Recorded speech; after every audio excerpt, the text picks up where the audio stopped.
നമ്മൾ ഇന്ന് സ്റ്റുഡന്റിൽ ആദ്യമായിട്ട് ബയോളജി എടുക്കാൻ പോകണം. നമ്മൾ ബയോളജി അങ്ങനെ എടുത്തിട്ടില്ല. സോ നമ്മൾ ബയോളജി സുവോളജിയാണ് ആദ്യം എടുക്കാനായിട്ട് പോകുന്നത്. സുവോളജിയിൽ ഫോക്കസ് പോയിന്റിനെ അടിസ്ഥാനപ്പെടുത്തിയിട്ടാണ് നമ്മൾ പറയാൻ പോകുന്നത്. സോ ആദ്യത്തെ ചാപ്റ്റർ ആണ്, മൂന്നാമത്തെ ചാപ്റ്റർ ആണ്. ടെക്സ്റ്റ് നോക്കുമ്പോൾ മൂന്നാമത്തെ ചാപ്റ്റർ ഏതാണ്? ഹ്യൂമൻ റീപ്രൊഡക്ഷൻ എന്ന് പറയുന്ന ചാപ്റ്റർ ആണ്. സോ ഈ ചാപ്റ്റർ നിങ്ങൾക്ക് കേൾക്കുമ്പോൾ തന്നെ അറിയാം, ഇത് ഹ്യൂമൻ റീപ്രൊഡക്ഷനുമായി ബന്ധപ്പെട്ടിട്ടുള്ള ചാപ്റ്റർ ആണ്. ചിലർക്ക് ചിരി വരും ചാപ്റ്റർ കേൾക്കുമ്പോൾ. ചിരിക്കേണ്ട കാര്യമൊന്നുമില്ല, എനിക്ക് വളരെ വൃത്തിയായിട്ട് തന്നെയാണ് എന്റെ ടീച്ചേഴ്സ് പഠിപ്പിച്ചത്. സോ അതുപോലെ തന്നെ ഞാൻ നിങ്ങളെയും പഠിപ്പിക്കുന്നതായിരിക്കും. വളരെ വൃത്തിയായിട്ട് ഫോക്കസ് പോയിന്റിന് അനുസൃതമായിട്ടായിരിക്കും നമ്മൾ പഠിപ്പിക്കുക. ആവശ്യമില്ലാത്ത കാര്യങ്ങളൊന്നും നമ്മൾ നോക്കുന്നില്ല. ഫോക്കസ് പോയിന്റിൽ പറഞ്ഞിരിക്കുന്ന പ്രകാരം എന്തൊക്കെയാണോ സിലബസ് അതാണ് നമ്മൾ പഠിപ്പിക്കാനായിട്ട് പോകുന്നത്. സോ ആദ്യത്തെ റീപ്രൊഡക്ഷൻ, ഹ്യൂമൻ റീപ്രൊഡക്ഷൻ എന്ന് പറയുമ്പോൾ എന്താണ് നമുക്ക് ഓർമ്മ? ഒരു മെയിൽ റീപ്രൊഡക്റ്റീവ് സിസ്റ്റവും ഉണ്ട്, ഫീമെയിൽ റീപ്രൊഡക്റ്റീവ് സിസ്റ്റവും ഉണ്ട് അല്ലെ. അപ്പൊ നമുക്ക് ആദ്യം നമ്മുടെ മെയിൽ റീപ്രൊഡക്റ്റീവ് സിസ്റ്റം പറഞ്ഞിട്ട് നിങ്ങൾക്ക് ഇവിടെ സൈഡിൽ പിക്ചർ കാണാനായിട്ട് പറ്റും. സോ മെയിൽ റീപ്രൊഡക്റ്റീവ് സിസ്റ്റത്തിന്റെ കാര്യങ്ങളൊക്കെ പറഞ്ഞിട്ട് നമുക്ക് ഫീമെയിൽ റീപ്രൊഡക്റ്റീവ് സിസ്റ്റത്തിലേക്ക് പോവാം. അപ്പൊ ആദ്യം mail reproductive system. Mail reproductive system പറയുമ്പോൾ മെയിൽ റീപ്രൊഡക്റ്റീവ് സിസ്റ്റത്തെ രണ്ടായിട്ട് നമ്മൾ എന്ത് ചെയ്തിട്ടുണ്ട്? സെപ്പറേറ്റ് ചെയ്തിട്ട് രണ്ട് പാർട്ടാക്കി നമുക്ക് വേണമെങ്കിൽ മാറ്റാം. ആദ്യത്തെ പാർട്ട് എന്ന് പറയുന്നത് ടെസ്റ്റിസ് ആണ്. രണ്ടാമത്തെ പാർട്ട് എന്ന് പറയുന്നത് ഡക്റ്റ്. ഡക്റ്റ് എന്ന് പറഞ്ഞാൽ എന്താ?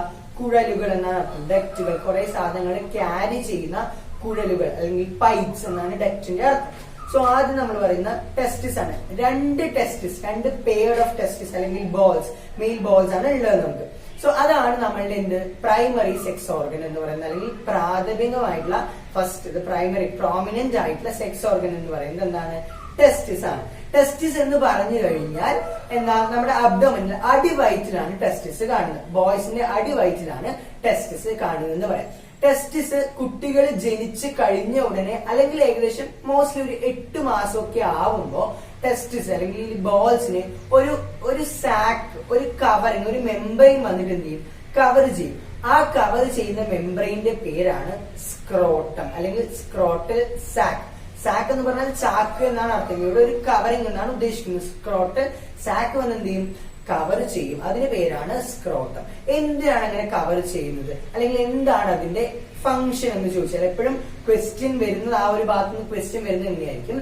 എന്തുകൊണ്ടാണ് സ്ക്രോട്ടത്തിന്റെ ടെമ്പറേച്ചർ? സ്ക്രോട്ടം എന്ന് പറയുന്നത് അബ്ഡോമനിലാണ് കാണുന്നത്, നമ്മുടെ അടിവയറ്റിന് താഴെയാണ് കാണുന്നത്.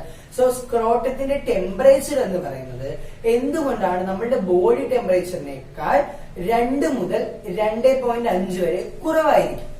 സ്ക്രോട്ടത്തിനേക്കാൾ ബോഡി ടെമ്പറേച്ചറിനേക്കാൾ 2 മുതൽ 2.5 വരെ ടെമ്പറേച്ചർ സ്ക്രോട്ടത്തിന് കുറവായിരിക്കും. എന്തുകൊണ്ട് എന്നുള്ളതാണ് അവിടെ നിന്ന് വരാൻ പറ്റുന്ന ഒരു ചോദ്യം. അത് എന്തുകൊണ്ടാണെന്ന് ചോദിച്ചു കഴിഞ്ഞാൽ കറക്റ്റ് ആയിട്ട് സ്പെർമാറ്റോജെനിസിസ്, അതായത് സ്പേമിന്റെ ഫോർമേഷൻ അനുകൂലമായിട്ടുള്ള ടെമ്പറേച്ചർ എന്ന് പറയുന്നത് നമ്മുടെ ബോഡി ടെമ്പറേച്ചറിനേക്കാൾ 2 മുതൽ 2.5 സെൽഷ്യസ് വരെ കുറവാണ്. അതുകൊണ്ടാണ് കറക്റ്റ് ആയിട്ട് സ്പെർമാറ്റോജെനിസിസ്, സ്പേമിന്റെ ഫോർമേഷൻ നടക്കാൻ വേണ്ടിയിട്ടാണ് എന്ത് ചെയ്യുന്നത്? അവിടുത്തെ ടെമ്പറേച്ചർ കുറവായിരിക്കുന്നത്. സോ ആ ഭാഗത്തുനിന്ന് ഒരു ക്വസ്റ്റ്യൻ അങ്ങനെ കണ്ടിട്ടുണ്ട്. സോ അത് ഓർത്ത് വെക്കുക. ഇനി അടുത്തൊരു കാര്യം എന്ന് പറയുന്നത് ഈ സ്പേം എന്ന് പറയുന്നത് 2 ലോബുകളാണല്ലോ, 2 ഭാഗങ്ങളായിട്ടാണ് കാണുന്നത്. സോ അതിനെ രണ്ട് ലോബായിട്ട് അല്ലെങ്കിൽ 2 അറകളായിട്ട് നമുക്ക് വിശേഷിപ്പിക്കാനായിട്ട് പറ്റും. ഈ ബോൾസിന്റെ തൊട്ടുമുകളിലായിട്ട്, ടെസ്റ്റിസിന്റെ തൊട്ടുമുകളിലായിട്ട് ഒരു ട്യൂബ് കുറെ ഇങ്ങനെ കെട്ടുവിണഞ്ഞ് കിടക്കുന്നുണ്ട്. അതായത് ഭയങ്കര ക്രൗഡഡ് ആയിട്ട് കിടക്കുന്നുണ്ട്. അതിന് പറയുന്ന പേരാണ് സെമിനിഫെറസ് ട്യൂബ്യൂൾസ്. സെമിനിഫെറസ് ട്യൂബ്യൂൾസ് അതിന്റെ മെയിൻ ആയിട്ടുള്ള ഫംഗ്ഷൻസ് എന്ന് പറയുന്നത് സ്പേമിനെ കൊണ്ടുവരിക എന്നുള്ളതാണ്. സോ സെമിനിഫെറസ് ട്യൂബ്യൂൾസ് ഉണ്ട്. ഇനി ഈ സെമിനിഫെറസ് ട്യൂബ്യൂൾസ് ഇന്റേണലി ലൈനപ്പ് ചെയ്തിരിക്കുന്നത് എങ്ങനെയാണ്? അതായത് ഇന്റേണലി ലൈനപ്പ് ചെയ്തിരിക്കുക എന്ന് പറഞ്ഞാൽ സെമിനിഫെറസ് ട്യൂബിൽ എടുത്തു. അതാണ് ആ ട്യൂബിന് അകത്ത് ലൈൻ ചെയ്തിരിക്കുന്ന കുറച്ച് സാധനങ്ങളുണ്ട്. അതെന്തൊക്കെയാണ്? ഒന്നെന്ന് പറയുന്നത് മെയിൽ ജേം സെല്ലാണ്, അല്ലെങ്കിൽ സ്പെർമാറ്റോഗോണിയ എന്ന് പറയും. അതാണ് പിന്നീട് സ്പേമായിട്ട് മാറുന്നത്. ഓക്കെ, സ്പെർമാറ്റോഗോണിയ അല്ലെങ്കിൽ മെയിൽ ജേം സെൽ. രണ്ടാമത്തെയാണ് സെർട്ടോളി സെല്ലുകൾ. ഓക്കെ, അപ്പൊ എന്താണ് ഈ രണ്ടിന്റെയും ഫംഗ്ഷൻ? ചിലപ്പോൾ ചോദിക്കാം എന്താണ് രണ്ടിന്റെയും ഫംഗ്ഷൻ എന്ന് ചോദിക്കാം. മെയിൽ ജേം സെല്ലിന്റെ ഫംഗ്ഷൻ എന്താണെന്ന് ചോദിച്ചാൽ ദേ ബിക്കം സ്പേംസ്. ഞാൻ നേരത്തെ പറഞ്ഞു സ്പേമായി മാറുന്നത് സ്പെർമാറ്റോഗോണിയ സെൽസ് ആണ്.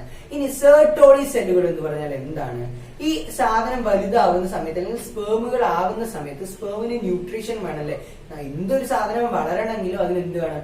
ന്യൂട്രീഷൻ വേണം. സോ സെർട്ടോളി സെല്ലുകളുടെ ഫംഗ്ഷൻ എന്ന് പറഞ്ഞു കഴിഞ്ഞാൽ ജേം സെല്ലിന് എന്ത് കൊടുക്കുക?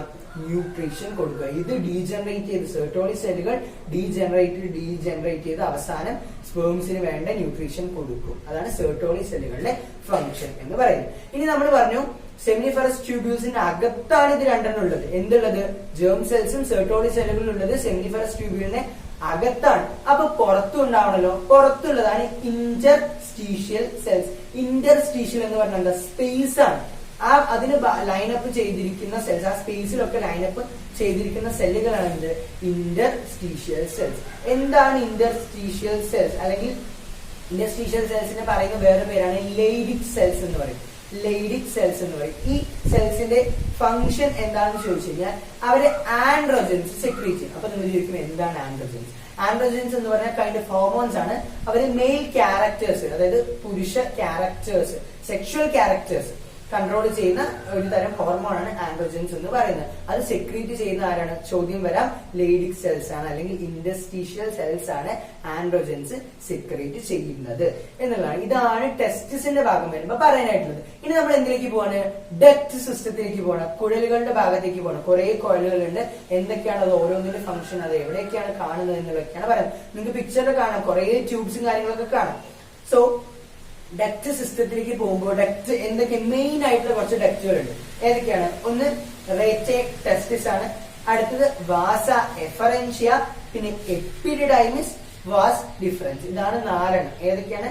റേറ്റെ ടെസ്റ്റിസ്, വാസ എഫറൻഷ്യ, എപ്പിഡിഡൈമിസ് ആൻഡ് വാസ് ഡിഫറൻസ്. ഇനി ഇവിടെ എന്ന് പറയുന്നത് ഇതെല്ലാം സ്പേം കൊണ്ടുപോകാൻ വേണ്ടിയിട്ടുള്ള ഒരു സ്പേമിന്റെ പാത്വേ ആണ്. സ്പേം നമ്മുടെ പെനിസിൽ കൂടെ വജൈനയിലേക്ക് പോകുന്ന ഒരു പാത്വേ ആണ് ഇതെന്ന് പറയുന്നത്. സോ ഇത് എങ്ങനെയാണ് പോകുന്നത്? ഒരു ഫ്ലോ ചാർട്ട് ആയിട്ട് ഒരു പക്ഷെ എക്സാമിന് ചോദിച്ചാൽ നിങ്ങൾക്ക് എഴുതാൻ പറ്റണം. ചോദിച്ചു കണ്ടിട്ടുണ്ട്, ഞങ്ങൾ പഠിക്കുമ്പോഴും ഇത് അങ്ങനെ ചോദിച്ചു കണ്ടിട്ടുണ്ട്. സോ എങ്ങനെയാണ് ഈ സ്പേം ഇതിലൂടെ ട്രാവൽ ചെയ്ത് പോകുന്നത്, ഇതിന്റെ ഫ്ലോ ചാർട്ട് എങ്ങനെയാണെന്ന് വൃത്തിയായിട്ട് നിങ്ങൾ പഠിച്ചു വെക്കും. ഞാൻ പറയാം. ആദ്യം നമ്മൾ പറഞ്ഞു നമ്മുടെ ടെസ്റ്റിസിലാണ് ഈ സ്പേമിന്റെ സെൽസ് ഉള്ളത് അല്ലെ. ടെസ്റ്റിസിന്റെ ഭാഗത്താണ് സ്പേമിന്റെ സെൽസ് ഉള്ളത്, അല്ലെങ്കിൽ സെമിനിഫറസ് ട്യൂബ്യൂൾസിലാണ് നമ്മളുടെ ജേം സെല്ലുകൾ ഉള്ളത്. ഇവിടുന്ന് സ്പേം ഉണ്ടായ ശേഷം സ്പേം റേറ്റെ ടെസ്റ്റിസിലേക്ക് പോകും. റേറ്റെ ടെസ്റ്റിസ് എന്ന് പറയുന്ന ഡക്റ്റിലേക്ക്, കുഴലിലേക്ക് പോകും. അവിടെയുള്ള ഇറഗുലർ ആയിട്ടുള്ള ക്യാവിറ്റീസ് എന്ന് പറഞ്ഞാൽ സ്പേസ്, റെഗുലർ അല്ലാത്ത സ്പേസിലേക്ക് പോകും. റേറ്റെ ടെസ്റ്റിസിന്റെ ഇറഗുലർ അല്ലാത്ത സ്പേസിലേക്ക് പോകും. അവിടെ നിന്ന് എവിടേക്ക് പോകും? വാസ എഫറൻഷ്യയിലേക്ക് പോകും. വാസ എഫറൻഷ്യ വഴി എപ്പിഡിഡൈമിസിലേക്ക് പോകും. എപ്പിഡിഡൈമിസിന്റെ ഫംഗ്ഷൻ എന്താന്ന് വെച്ച് കഴിഞ്ഞാൽ സ്റ്റോർസ് സ്പേം ടെമ്പററി, അതായത് സ്പേമുകളെ ടെമ്പററി ആയിട്ട് അവിടെ സ്റ്റോർ ചെയ്ത് വെക്കുക. നമ്മൾ സെക്ഷൽ ഇന്റർകോഴ്സ് നടത്തുന്ന സമയത്ത് അപ്പൊ തന്നെ സ്പേം ഉണ്ടായിട്ട് സ്പേം ഡിസ്ചാർജ് നടക്കുകയല്ല ചെയ്യുന്നത്. നേരത്തെ തന്നെ ഉണ്ടായിട്ടുള്ള സ്പേമിനെ എവിടെ? എപ്പിഡിഡൈമിസിൽ സ്റ്റോർ ചെയ്ത് വെക്കും. ആ സ്പേം ആണ് അപ്പൊ ഡിസ്ചാർജ് ചെയ്യപ്പെടുന്നത്. അല്ലാതെ അപ്പൊ തന്നെ സ്പേം ഫോർമേഷൻ നടന്നിട്ട് അതല്ല നമ്മൾ സെക്ഷൽ ഇന്റർകോഴ്സ് നടക്കുമ്പോൾ ഡിസ്ചാർജ് ചെയ്യപ്പെടുന്നത്. നേരത്തെ ഉണ്ടായിട്ടുള്ള സ്പേം എപ്പിഡിഡൈമിസ്, ചോദിക്കാൻ ചാൻസ് ഉണ്ട്, എപ്പിഡിഡൈമിസിൽ ടെമ്പററി ആയിട്ട് സ്റ്റോർ ചെയ്ത് വെക്കും. അവിടെ നിന്നാണ് സ്പേം പോകുന്നത്. ശേഷം അതെങ്ങോട്ട് പോകും? വാസ് ഡിഫറൻസിലേക്ക് പോകും. വാസ് ഡിഫറൻസ് എന്ന് പറയുന്നത് സെമിനൽ വെസിക്കിളും ഇജാക്കുലേറ്ററി ഡക്റ്റും കൂടെ. സെമിനൽ വെസിക്കിൾ എന്ന് പറഞ്ഞാൽ ഒരു എന്താ പറയാ ട്യൂബാണ്. അതും നമ്മുടെ ഇജാക്കുലേറ്ററി ഡക്ട് എന്ന് പറഞ്ഞാൽ ഇജാക്കുലേഷൻ നടക്കുന്നത് ഏറ്റവും അവസാനത്തെ, നമ്മുടെ സെമൻ ഏറ്റവും പുറത്തേക്ക് പോകുന്ന അവസാനത്തെ ഡക്ട് കുഴൽ എന്ന് പറയുന്നതാണ് ഇജാക്കുലേറ്ററി ഡക്ട്. സോ ഇജാക്കുലേറ്ററി ഡക്റ്റും സെമിനൽ വെസിക്കിളും തമ്മിൽ ജോയിൻ ചെയ്യുന്ന ഒരു പാർട്ടാണ് എന്ത്? വാസ് ഡിഫറൻസ് എന്ന് പറയും. ഇനി നമ്മള് ഇപ്പോ എന്താ പറയാ അടുത്തൊരു ചാപ്റ്റർ ഉണ്ട് റീപ്രൊഡക്ഷൻ ഹെൽത്തുമായിട്ട് റിലേറ്റഡ് ആയിട്ട്. സോ ആ ഭാഗത്ത് എങ്ങനെയാണ് കോയിറ്റസ് സെക്ഷൽ ഇന്റർകോഴ്സ് തടയുന്നതെന്നൊക്കെ ചോദിച്ചു കഴിഞ്ഞാൽ വാസ് ഡിഫറൻസ് കട്ട് ചെയ്യുന്ന പരിപാടിയൊക്കെ ഉണ്ട്. അതൊക്കെ നമുക്ക് ആ ചാപ്റ്റർ വരുമ്പോൾ പറയാം. സോ ഓർത്ത് വെക്കുക, വാസ് ഡിഫറൻസ് എന്നുള്ള പേര് ഓർത്ത് വെക്കുക. അപ്പൊ വാസ് ഡിഫറൻസ് വഴി സെമിനൽ വെസിക്കിളും ഇജാക്കുലേറ്ററി ഡക്റ്റിലേക്ക് എത്തും. പിന്നെ യുറേത്രയിലെത്തും. അവസാനം യുറേത്രൽ നീച്ചസ് വഴി, അതായത് ഏറ്റവും പെനിസിന്റെ ഏറ്റവും ഫ്രണ്ട് പോർഷൻ വഴി പുറത്തേക്ക് പോകും. ഇങ്ങനെയാണ് എന്ത് പോകുന്നത്? നമ്മുടെ സെമിനൽ സ്പേം പുറത്തേക്ക് പോകുന്നത്. സോ ഇതിന്റെ ഫ്ലോ ചാർട്ട് വളരെ ഇമ്പോർട്ടന്റ് ആണ്, മറക്കാതെ തന്നെ പഠിച്ചു വെക്കുക.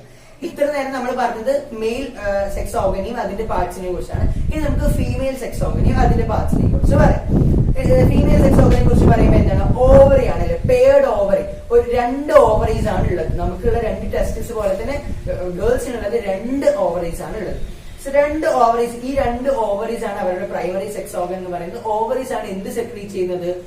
ഓവ അല്ലെങ്കിൽ ഓവം, എഗ്ഗുകൾ സെക്രീറ്റ് ചെയ്യുന്ന അല്ലെങ്കിൽ എഗ്ഗിന്റെ പ്രൊഡക്ഷൻ നടക്കുന്നത് ഓവറിയിൽ വെച്ചിട്ടാണ്. ഓക്കെ, ഫീമെയിൽ ഗ്യാമറ്റ്സ് ഉണ്ടാവുന്നത്. ഗ്യാമറ്റ്സ് എന്ന് പറഞ്ഞാൽ അറിയാലോ, അപ്പൊ ഇവിടെ ഈ അതുപോലെ തന്നെ ഓവറീസ് ആണ് എന്ത് സെക്രീറ്റ് ചെയ്യുന്നത്? ഈസ്ട്രജനും പ്രൊജസ്ട്രോൺ. ഈസ്ട്രജൻ ആൻഡ് പ്രൊജസ്ട്രോൺ എന്ന് പറയുന്ന ഫീമെയിൽ ഹോർമോൺസ് സെക്രീറ്റ് ചെയ്യുന്നത് ആരാണ്? ഓവറീസ് തന്നെയാണ് എന്നുള്ളതാണ് ഓർക്കേണ്ട കാര്യം. ഇനി നമുക്ക് എന്താ പറയാ ആക്സസറി ഡക്റ്റിലേക്ക് കടക്കാം. ആക്സസറി ഡക്ട്സ് വരുന്നത് ഫീമെയിലിന്റെ കാര്യത്തിലാണ്. ഫീമെയിലിൽ വരുന്ന ഡക്ട് സിസ്റ്റത്തിൽ അല്ലെങ്കിൽ ഈ ഡക്ട് സിസ്റ്റത്തിൽ വരുന്നതാണ് ആക്സസറി ഡക്റ്റുകൾ. അവിടെയായിട്ട് ഹെൽപ്പിംഗ് ഡക്ട്സ് ഏതൊക്കെയാണ് എന്നുള്ളതാണ് പറയാൻ പോകുന്നത്. ഇവിടെ നിങ്ങൾക്ക് പിക്ചറിൽ കാണാം, ഒരു ഫീമെയിൽ സെക്സ് ഓർഗന്റെ പിക്ചർ നിങ്ങൾക്ക് ഇവിടെ കാണാനായിട്ട് പറ്റും. സോ ഇവിടെ വരുന്ന എന്താന്ന് വെച്ച് കഴിഞ്ഞാൽ ഇതിൽ 2 ഓവി ഡക്റ്റുകൾ ഉണ്ട്. 2 ഓവി ഡക്ട്, അതായത് ഓവറി കൊണ്ടുപോവാൻ ഫങ്ഷൻഡ് ആയിട്ടുള്ള 2 ഓവി ഡക്ട് അല്ലെങ്കിൽ 2 കുഴലുകളാണുള്ളത്. ഇതിനൊക്കെ ഓരോ പാർട്സ് ഉണ്ട്. ഇതിന് മെയിൻ ആയിട്ടുള്ള 3 പാർട്സ് ആണ്. ഒന്ന് ഫെലോപ്പിയൻ ട്യൂബ് ഉണ്ട്, യൂട്രസ് ഉണ്ട്, പിന്നെ വജൈന ഉണ്ട്. അതായത് ഒരു ഫെലോപ്പിയൻ ട്യൂബാണ് മെയിൻ ആയിട്ടുള്ള ഡക്ട് എന്ന് പറയുന്നത്. പിന്നെ നിങ്ങൾക്ക് അറിയാം യൂട്രസ് ഉണ്ട്.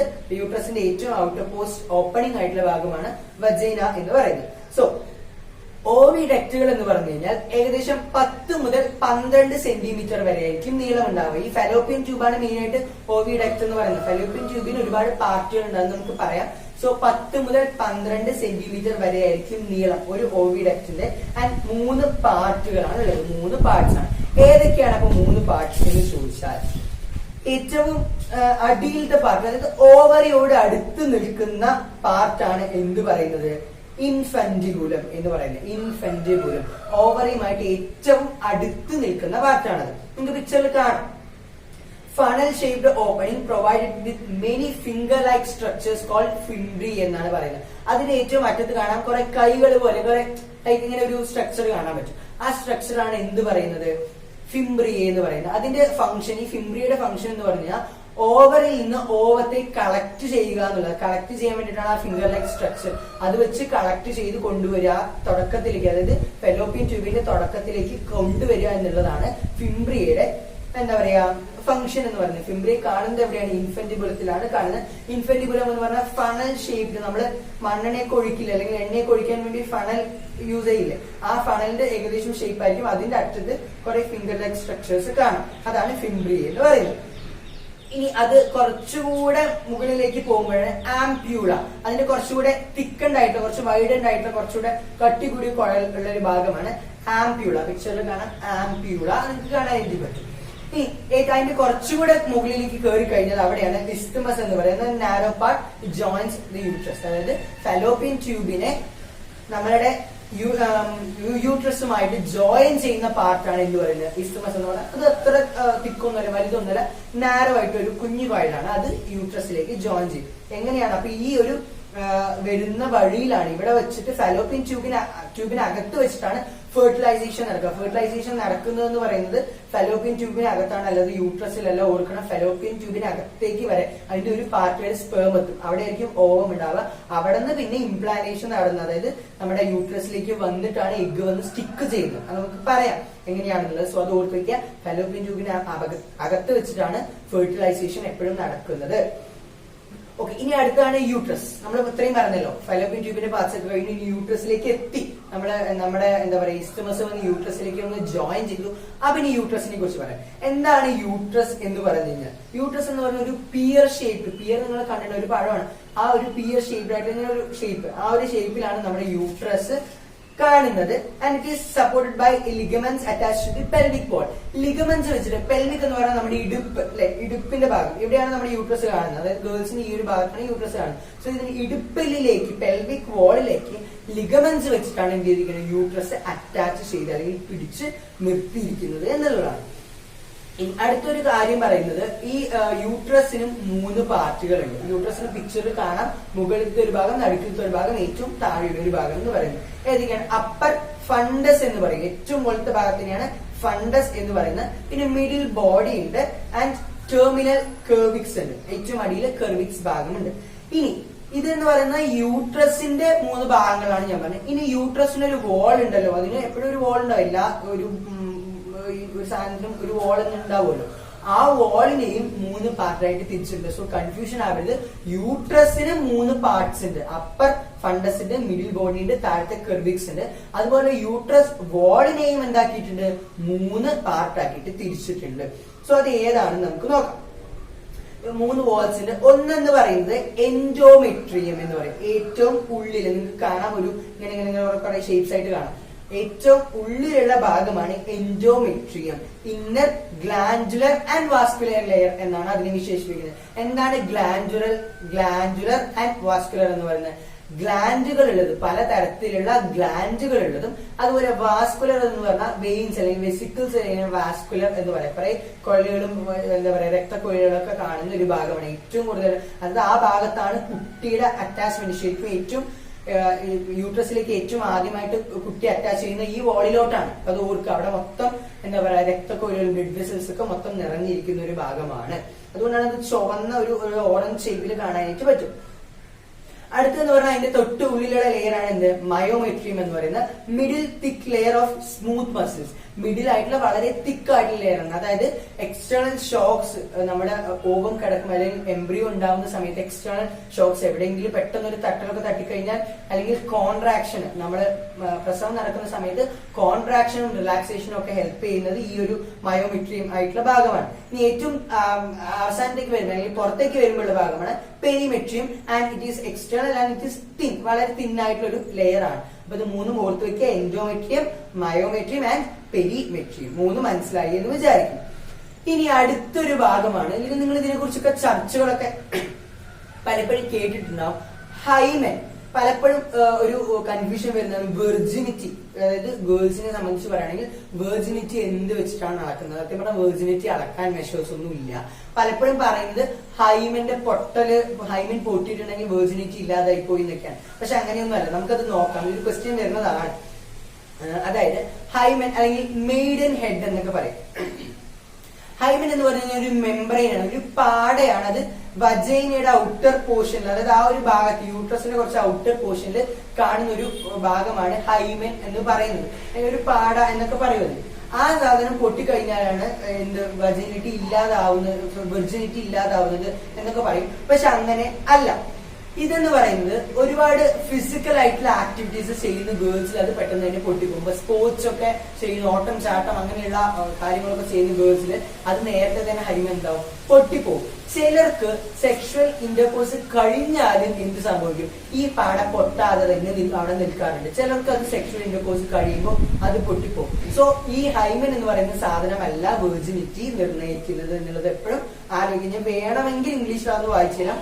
A membrane which partially cover the vaginal opening. ഞാൻ പറഞ്ഞല്ലോ, vaginal opening കവർ ചെയ്യുന്ന ഒരു സാധനമാണ് ഹൈമൻ എന്ന് പറയുന്നത്.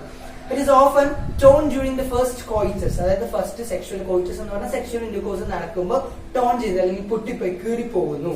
It may also be broken by a sudden fall or jolt. അതായത് പെട്ടെന്ന് ഒരു വീഴ്ച, ഭയങ്കരമായിട്ട് സഡൻ ആയിട്ട് ഒരു ആക്സിഡന്റ് ഒക്കെ നടക്കുകയാണെന്നുണ്ടെങ്കിൽ ചിലപ്പോൾ അത് പൊട്ടിപ്പോകും. മനസ്സിലായി? അങ്ങനെ ഭയങ്കര എക്സ്റ്റേണൽ ആയിട്ടുള്ള ഷോക്ക് കിട്ടുകയാണെങ്കിൽ തീർച്ചയായിട്ടും അത് പൊട്ടിപ്പും. അല്ലെങ്കിൽ insertion of a vaginal tampon, ഒരു വജൈനൽ ടാമ്പൺ വെച്ച് ഇൻസേർട്ട് ചെയ്ത് കഴിഞ്ഞാൽ അത് പൊട്ടിപ്പോകാൻ ചാൻസ് ഉണ്ട്. Active participation of some sports, അതായത് സ്പോർട്സിലൊക്കെ പാർട്ടിസിപ്പേറ്റ് ചെയ്യുമ്പോൾ പൊട്ടിപ്പോകാനുള്ള ചാൻസ് ഒക്കെ ഉണ്ട്. In some women hymen persist after coitus. ഞാൻ പറഞ്ഞു, സെക്ഷൽ ഇന്റർകോഴ്സ് നടന്നു കഴിഞ്ഞാലും ചില സ്ത്രീകളിൽ അത് അവിടെ തന്നെ നിൽക്കാൻ ചാൻസ് ഉണ്ട്. So the hymen is not a reliable indicator of virginity or sexual experience. Sexual experience നടന്നോ അല്ലെങ്കിൽ വെർജിനിറ്റി കന്യാകാത്വം ഉണ്ടെന്ന് പറയാനോ ഉള്ളൊരു ഫാക്ടർ ഒന്നുമല്ല ഹൈമൻ എന്നുള്ളതാണ് പറയുന്നത്. ഓക്കെ, ഇനി ഇതൊക്കെ കഴിഞ്ഞു. നമ്മുടെ ഫീമെയിൽ സെക്സ് ഓർഗനും മെയിൽ സെക്സ് ഓർഗനും ഒക്കെ പറഞ്ഞു കഴിഞ്ഞു. ഇനി അടുത്തതാണ് എന്ത്, ഗ്യാമറ്റോജെനിസിസ്. ഇതൊക്കെ പറഞ്ഞു കഴിഞ്ഞു, 2 ഓർഗൻസും പറഞ്ഞു. ഇനി ഗ്യാമേറ്റ്സ് ഉണ്ടാവുന്നത് എങ്ങനെയാണെന്ന് പറയുന്നത്. എങ്ങനെയാണ് നമ്മൾ സെക്ഷൽ ഇന്റർകോഴ്സ് നടക്കുമ്പോൾ ഗ്യാമേറ്റ്സ് ഫ്യൂസ് ചെയ്തിട്ടാണ് ഓവം ഉണ്ടാകുന്നത്. സോ രണ്ടിലും എങ്ങനെയാണ് ഗ്യാമേറ്റ്സ് ഫോർമേഷൻ നടക്കുന്നത് നമുക്കറിയണ്ടേ. സോ നമുക്ക് ഗ്യാമറ്റോജെനിസിസ്, അതിൽ ആദ്യം ഗ്യാമറ്റോജെനിസിസിൽ 2 എണ്ണമാണുള്ളത്. ഒന്ന് മെയിലും ഒന്ന് ഫീമെയിലും ആണല്ലേ. സോ സ്പെർമാറ്റോജെനിസിസ്, സ്പെർം ഉണ്ടാവുന്നതാണ് സ്പെർമാറ്റോജെനിസിസ്. ആൻഡ് നെക്സ്റ്റ് വൺ ആണ് oogenesis, ഓവം ഉണ്ടാവുന്നതാണ് oogenesis എന്ന് പറയുന്നത്. സോ നമുക്ക് രണ്ടും നോക്കാം. ആദ്യം ഇവിടെ ഒരു സ്കീമാറ്റിക് റെപ്രസെന്റേഷൻ നിങ്ങൾക്ക് കാണാനായിട്ട് പറ്റും. സോ അതിന് മുമ്പ്, ഇത് പറയുന്നതിന് മുമ്പ് ആദ്യം നിങ്ങൾക്ക് മൈറ്റോസിസും മിയോസിസും എന്താണെന്ന് അറിയാം. എന്താണ് മൈറ്റോസിസ്, എന്താണ് മിയോസിസ്? മൈറ്റോസിസ് എന്ന് പറഞ്ഞാൽ നോർമൽ നമ്മളൊക്കെ വളരുന്ന രീതിയാണ് മൈറ്റോസിസ് എന്ന് പറഞ്ഞാൽ. നമ്മുടെ സെല്ലുകൾ നോർമലി ഡിവൈഡ് ചെയ്തുകൊണ്ടേയിരിക്കുന്നു. നോർമലി ഡിവൈഡ് ചെയ്ത് എല്ലാം നമ്മുടെ എല്ലാ സെല്ലിലും ഉണ്ടാവുന്നത് 32 അല്ല 23 പെയർ ഓഫ് ക്രോമസോം ആയിരിക്കും ഉണ്ടാവുന്നത്.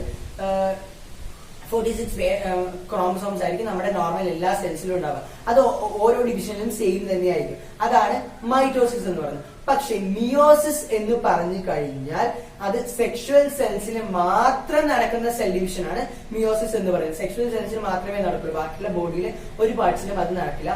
അത് നടക്കുന്ന സമയത്ത് ഹാപ്ലോയിഡ് നമ്പർ ഓഫ് ക്രോമസോംസ് ആയിരിക്കും. അതായത് 23 പെയർ അല്ല 23 ക്രോമസോംസ് മാത്രമേ ഉണ്ടാവുള്ളൂ. അതായത് ഫീമെയിലും 23 മെയിലും 23 ഈ രണ്ട് പേരും കൂടെ ഫ്യൂസ് ചെയ്തിട്ടാണ് 46 ക്രോമസോംസ് ആയിട്ട് മാറുന്നത്. എല്ലാ സെൽസിലും ഉള്ളത് 46 ക്രോമസോംസ് ആണെന്നുള്ളതാണ്. സോ ആ 46 ക്രോമസോം ആവാൻ ഹാപ്ലോയിഡ് ഡിവിഷൻ ആയിരിക്കും നടക്കുക. അതായത് n നമ്പർ ഓഫ് ക്രോമസോംസ് മാത്രമേ ഉണ്ടാവുള്ളൂ, 23 നമ്പർ ഓഫ് ക്രോമസോംസ് മാത്രമേ ഉണ്ടാവുള്ളൂ. അത് രണ്ടും കൂടെ ഫ്യൂസ് ചെയ്തിട്ടായിരിക്കും എന്താവുക 46 ക്രോമസോം അല്ലെങ്കിൽ 23 പെയർ ക്രോമസോം ആവും. ഓർത്തേക്ക് 23 പെയറും 23 തമ്മിൽ വ്യത്യാസമുണ്ട്.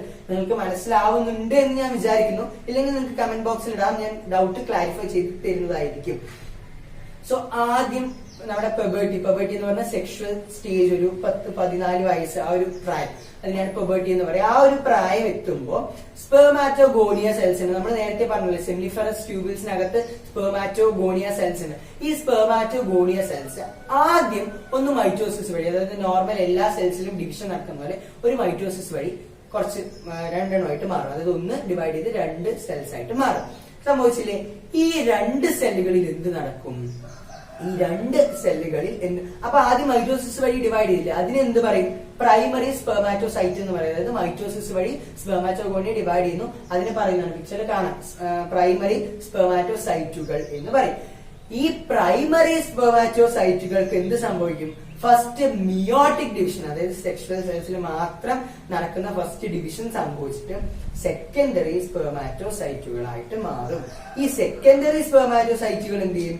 പിന്നെയും സെക്കൻഡ് മിയോട്ടിക് ഡിവിഷൻ വഴി പിന്നെയും ഡിവൈഡ് ചെയ്ത് സ്പെർമാറ്റിഡ്സ് ആയിട്ട് മാറും. ഈ സ്പെർമാറ്റിഡ്സിൽ ഡിഫറൻഷിയേഷൻ നടക്കും. പിന്നെ അത് ഡിവൈഡ് ചെയ്യില്ല, ഡിഫറൻഷിയേഷൻ നടക്കും. ഡിഫറൻഷിയേഷൻ എന്ന് പറയുന്ന ഒരു പ്രോസസ്സ് നടന്നിട്ട് അത് എന്തായിട്ട് മാറും? സ്പേം ആയിട്ട് മാറും. അങ്ങനെ ഒരു സെല്ലിൽ നിന്ന് ഉണ്ടാവുന്നത് 4 സ്പേംസ് ആയിരിക്കും. ഓർത്ത് വയ്ക്കുക, ഒരു സെല്ലിൽ നിന്ന് ഉണ്ടാവുന്നത് 4 സ്പേമുകളായിരിക്കും. നിങ്ങൾക്ക് നോക്കിയാൽ മനസ്സിലാവും. ഇനി ആഫ്റ്റർ സ്പെർമിയോജെനിസിസ്, ഈ ഒരു പ്രോസസ്സിനെ സ്പെർമിയോജെനിസിസ് എന്ന് പറയും. ഈ ഒരു ഇതുണ്ടാവുന്ന പ്രോസസ്സിനെ സ്പെർമിയോജെനിസിസ് എന്ന് പറയും. ഈ സ്പേംസ് നമ്മൾ നേരത്തെ പറഞ്ഞില്ലേ, സ്പേംസിന് ന്യൂട്രീഷൻ കൊടുക്കുന്നത് സെർട്ടോളി സെല്ലുകളാണെന്ന്. സോ ഈ സ്പേമിന് ഒരു ഹെഡ് ഉണ്ടല്ലോ, കണ്ടാവില്ല, ഒരു ഹെഡും ബോഡിയും ടെയിലും ആയിട്ട് ഉണ്ടാവും. ഈ ഹെഡ് പോയിട്ട് സെർട്ടോളി സെൽസിനകത്ത് പോയി കുത്തി നിൽക്കും, അല്ലെങ്കിൽ അതിനകത്ത് കയറി എംബഡ് ചെയ്ത് നിൽക്കും. അവിടെ നിന്നാണ് ഹെഡ് വഴിയാണ് ന്യൂട്രീഷൻ അതിന്റെ ബോഡിയിലേക്ക് പോകുന്നത്. So it gets embedded in Sertoli cells to get nourishment എന്നാണ് പറയുന്നത്. നോറിഷ്മെന്റ് കിട്ടാൻ വേണ്ടി അതിനകത്തേക്ക് എംബെഡ് ചെയ്ത് നിൽക്കും. Then they are released to lumen of seminiferous tubules and it is called spermation. ശേഷം ഇത് സെമിനിഫറസ് ട്യൂബിൾസിനകത്തുള്ള ല്യൂമൻ എന്ന് പറഞ്ഞാൽ ലിക്വിഡ്, അതായത് സെമൻ, ആ ഒരു വൈറ്റ് കളർ ലിക്വിഡ്, ആ ലിക്വിഡിലേക്ക് എന്ത് ചെയ്യും? ഡിസ്ചാർജ് ചെയ്യപ്പെടും. നമ്മുടെ സെക്ഷൽ ഇന്റർകോഴ്സ് നടക്കുന്ന സമയത്ത് ഈ ഒരു ലിക്വിഡിലേക്ക് ഡിസ്ചാർജ് ചെയ്യപ്പെട്ടിട്ടാണ് അത് വരുന്നത്. സോ അത് മനസ്സിലായി എന്ന് വിചാരിക്കുന്നു. അടുത്തത് കുറെ ഹോർമോൺസ് ഉണ്ട്. ഈ ഇതുമായിട്ട് റിലേറ്റഡ് ആയിട്ട് കുറെ ഹോർമോൺസ് ഉണ്ടാവുമല്ലോ. സോ നമുക്ക് നോക്കാം ഏതൊക്കെയാണ് ഹോർമോൺസ്. ഈ ഹോർമോൺസ് നോക്കുന്നതിന് മുമ്പ് എനിക്ക് പറയാനുള്ള ഒരു കാര്യം, നിങ്ങൾ ടെക്സ്റ്റിലുള്ള എല്ലാ ഫിഗേഴ്സും വളരെ വൃത്തിയായിട്ട് തന്നെ പഠിച്ചു വെച്ചിട്ടുണ്ടാവണം. സകല ഫിഗേഴ്സും ടെക്സ്റ്റിൽ ഏതൊക്കെ ഫിഗേഴ്സ് ചോദിച്ചിട്ടുണ്ടോ, അതായത് ഞാൻ പറയുന്ന ഫോക്കസ് പോയിന്റ് റിലേറ്റഡ് ആയിട്ട് അല്ലാത്ത ഫിഗേഴ്സ് നിങ്ങൾ നോക്കി വെക്കും. അവിടെ നമ്മൾ ഫോക്കസ് പോയിന്റ് മാത്രമല്ല ചോദ്യങ്ങൾ വരിക എന്ന് പറഞ്ഞിട്ടുണ്ട്. ബാക്കിയുള്ള ഭാഗത്തുനിന്നും ചെറുതായിട്ട് ചോദ്യങ്ങൾ ചോദിക്കാം സ്റ്റിൽ. അപ്പൊ നിങ്ങൾ എന്ത് ചെയ്യുക, പറ്റുന്ന ഫിഗേഴ്സ് ഒക്കെ വളരെ വൃത്തിയായിട്ട് മനസ്സിലാക്കി വെക്കുക, അതിലുള്ള പാർട്സ് ഒക്കെ വൃത്തിയായിട്ട് ചെയ്ത് വെക്കുക. അതുപോലെ തന്നെ നോർമലി ടീച്ചേഴ്സ് ഒക്കെ പറഞ്ഞിട്ടുണ്ടാകുമ്പോൾ റെക്കോർഡ് എഴുതുന്ന സമയത്ത് ചെയ്യേണ്ട ഒരു കാര്യം, അത് എക്സാമിന് നിങ്ങൾ തീർച്ചയായിട്ടും പാലിക്കണം. അപ്പോഴാണ് നിങ്ങൾക്ക് നല്ല മാർക്ക് കിട്ടുക. അടയാളപ്പെടുത്തുമ്പോൾ ലെഫ്റ്റിലേക്കും റൈറ്റിലേക്കും മുകളിലേക്കും താഴേക്കും കണ്ട എല്ലാ ഡയറക്ഷനിലും ഒന്നും അടയാളപ്പെടുത്തി വെക്കരുത്. എപ്പോഴും അടയാളപ്പെടുത്തുമ്പോൾ റൈറ്റ് സൈഡിലേക്ക് മാത്രം അടയാളപ്പെടുത്തുക. ഫിഗർ ചിലപ്പോൾ വരയ്ക്കാനായിട്ട് പറയും, വരച്ച ശേഷം എല്ലാം എത്ര ബുദ്ധിമുട്ടുള്ളതാണെങ്കിലും റൈറ്റ് സൈഡിലേക്ക് മാത്രം അടയാളപ്പെടുത്തുക. അപ്പൊ നിങ്ങൾ എന്ത് ചെയ്യണം? പിക്ചർ കൊണ്ട് റൈറ്റ് സൈഡിൽ വരച്ച് വെക്കരുത്. എപ്പോഴും ഒരു പിക്ചർ വരയ്ക്കും, ആ പിക്ചർ എന്ത് ചെയ്യുക? എക്സാം പേപ്പറിൽ സെന്ററിൽ വേണം വരയ്ക്കാൻ. സെന്ററിൽ വരച്ചിട്ട് അതിന്റെ റൈറ്റിലേക്ക് വേണം നിങ്ങൾ എന്ത് ചെയ്യാനായിട്ട് എല്ലാം അടയാളപ്പെടുത്തുക, എല്ലാം റൈറ്റിലേക്ക്. ചിലപ്പോൾ ഇങ്ങനെ സ്ട്രെയിറ്റ് ആയിട്ട് വരയ്ക്കാൻ പറ്റില്ല, അപ്പൊ മുകളിലേക്ക് വരച്ചിട്ട് ഇങ്ങോട്ട് റൈറ്റിലേക്ക് തന്നെ എല്ലാം വൃത്തിയായിട്ട് ലേബിൾ ചെയ്യുക. അതാണ് വൃത്തിയായിട്ട് ചെയ്യേണ്ട രീതി എന്ന് പറയുന്നത്. അങ്ങനെ ചെയ്താൽ നിങ്ങൾക്ക് മുഴുവനായിട്ട് മാർക്ക് കിട്ടും. ഓക്കെ, സോ ഞാൻ ഡയഗ്രാമിൽ മാർക്ക് ചെയ്യേണ്ട കാര്യമൊക്കെ പറഞ്ഞു. നമുക്ക് വീണ്ടും ചാപ്റ്ററിലേക്ക് കടക്കാം. സോ ഹോർമോൺസ് അല്ലെ, hormones, role of hormones in spermatogenesis. Spermatogenesis, sperm ഉണ്ടാവുന്ന ഈ ഒരു പ്രോസസ് അല്ലെങ്കിൽ അതിന്റെ ഡിസ്ചാർജ് ഒക്കെ നടക്കുന്ന ഈ പ്രോസസ്സിൽ ഏതൊക്കെ ഹോർമോൺസ് ആണുള്ളത്, അതിന്റെയൊക്കെ റോളുകൾ എന്താണെന്നുള്ളതാണ് നോക്കുന്നത്. Hypothalamus gonadotropin releasing hormones secrete ചെയ്യും. നമ്മുടെ ബ്രെയിനിലുള്ള hypothalamus will secrete releases gonadotropin releasing hormone, GnRH എന്ന് പറയും. ആ ഹോർമോൺ സെക്രീറ്റ് ചെയ്യും. GnRH ആണ് നമ്മുടെ ആന്റീരിയർ പിറ്റ്യൂട്ടറി ഗ്ലാൻഡ് എന്ത് ചെയ്യുന്നത്, സ്റ്റിമുലേറ്റ് ചെയ്യുന്നത്. ഈ ആന്റീരിയർ പിറ്റ്യൂട്ടറി ഗ്ലാൻഡ് ആണ് ഗൊനാഡോട്രോപ്പിൻസും ല്യൂട്ടനൈസിംഗ് ഹോർമോൺസും സെക്രീറ്റ്, അതുപോലെ തന്നെ രണ്ട് എന്താ പറയാ ഗൊനാഡോട്രോപ്പിൻ ഹോർമോൺസ്. അത് ഏതൊക്കെയാണ്? ല്യൂട്ടനൈസിംഗ് ഹോർമോൺസും ഫോളിക്കിൾ സ്റ്റിമുലേറ്റിംഗ് ഹോർമോൺസും, FSH. ഞാൻ ഒരിക്കൽ കൂടെ പറയാം. നമ്മുടെ ഹൈപ്പോതലാമസ് എന്ത് ചെയ്യുന്നു? ഗൊനാഡോട്രോപ്പിൻ റിലീസിംഗ് ഹോർമോണിനെ സെക്രീറ്റ് ചെയ്യുന്നു.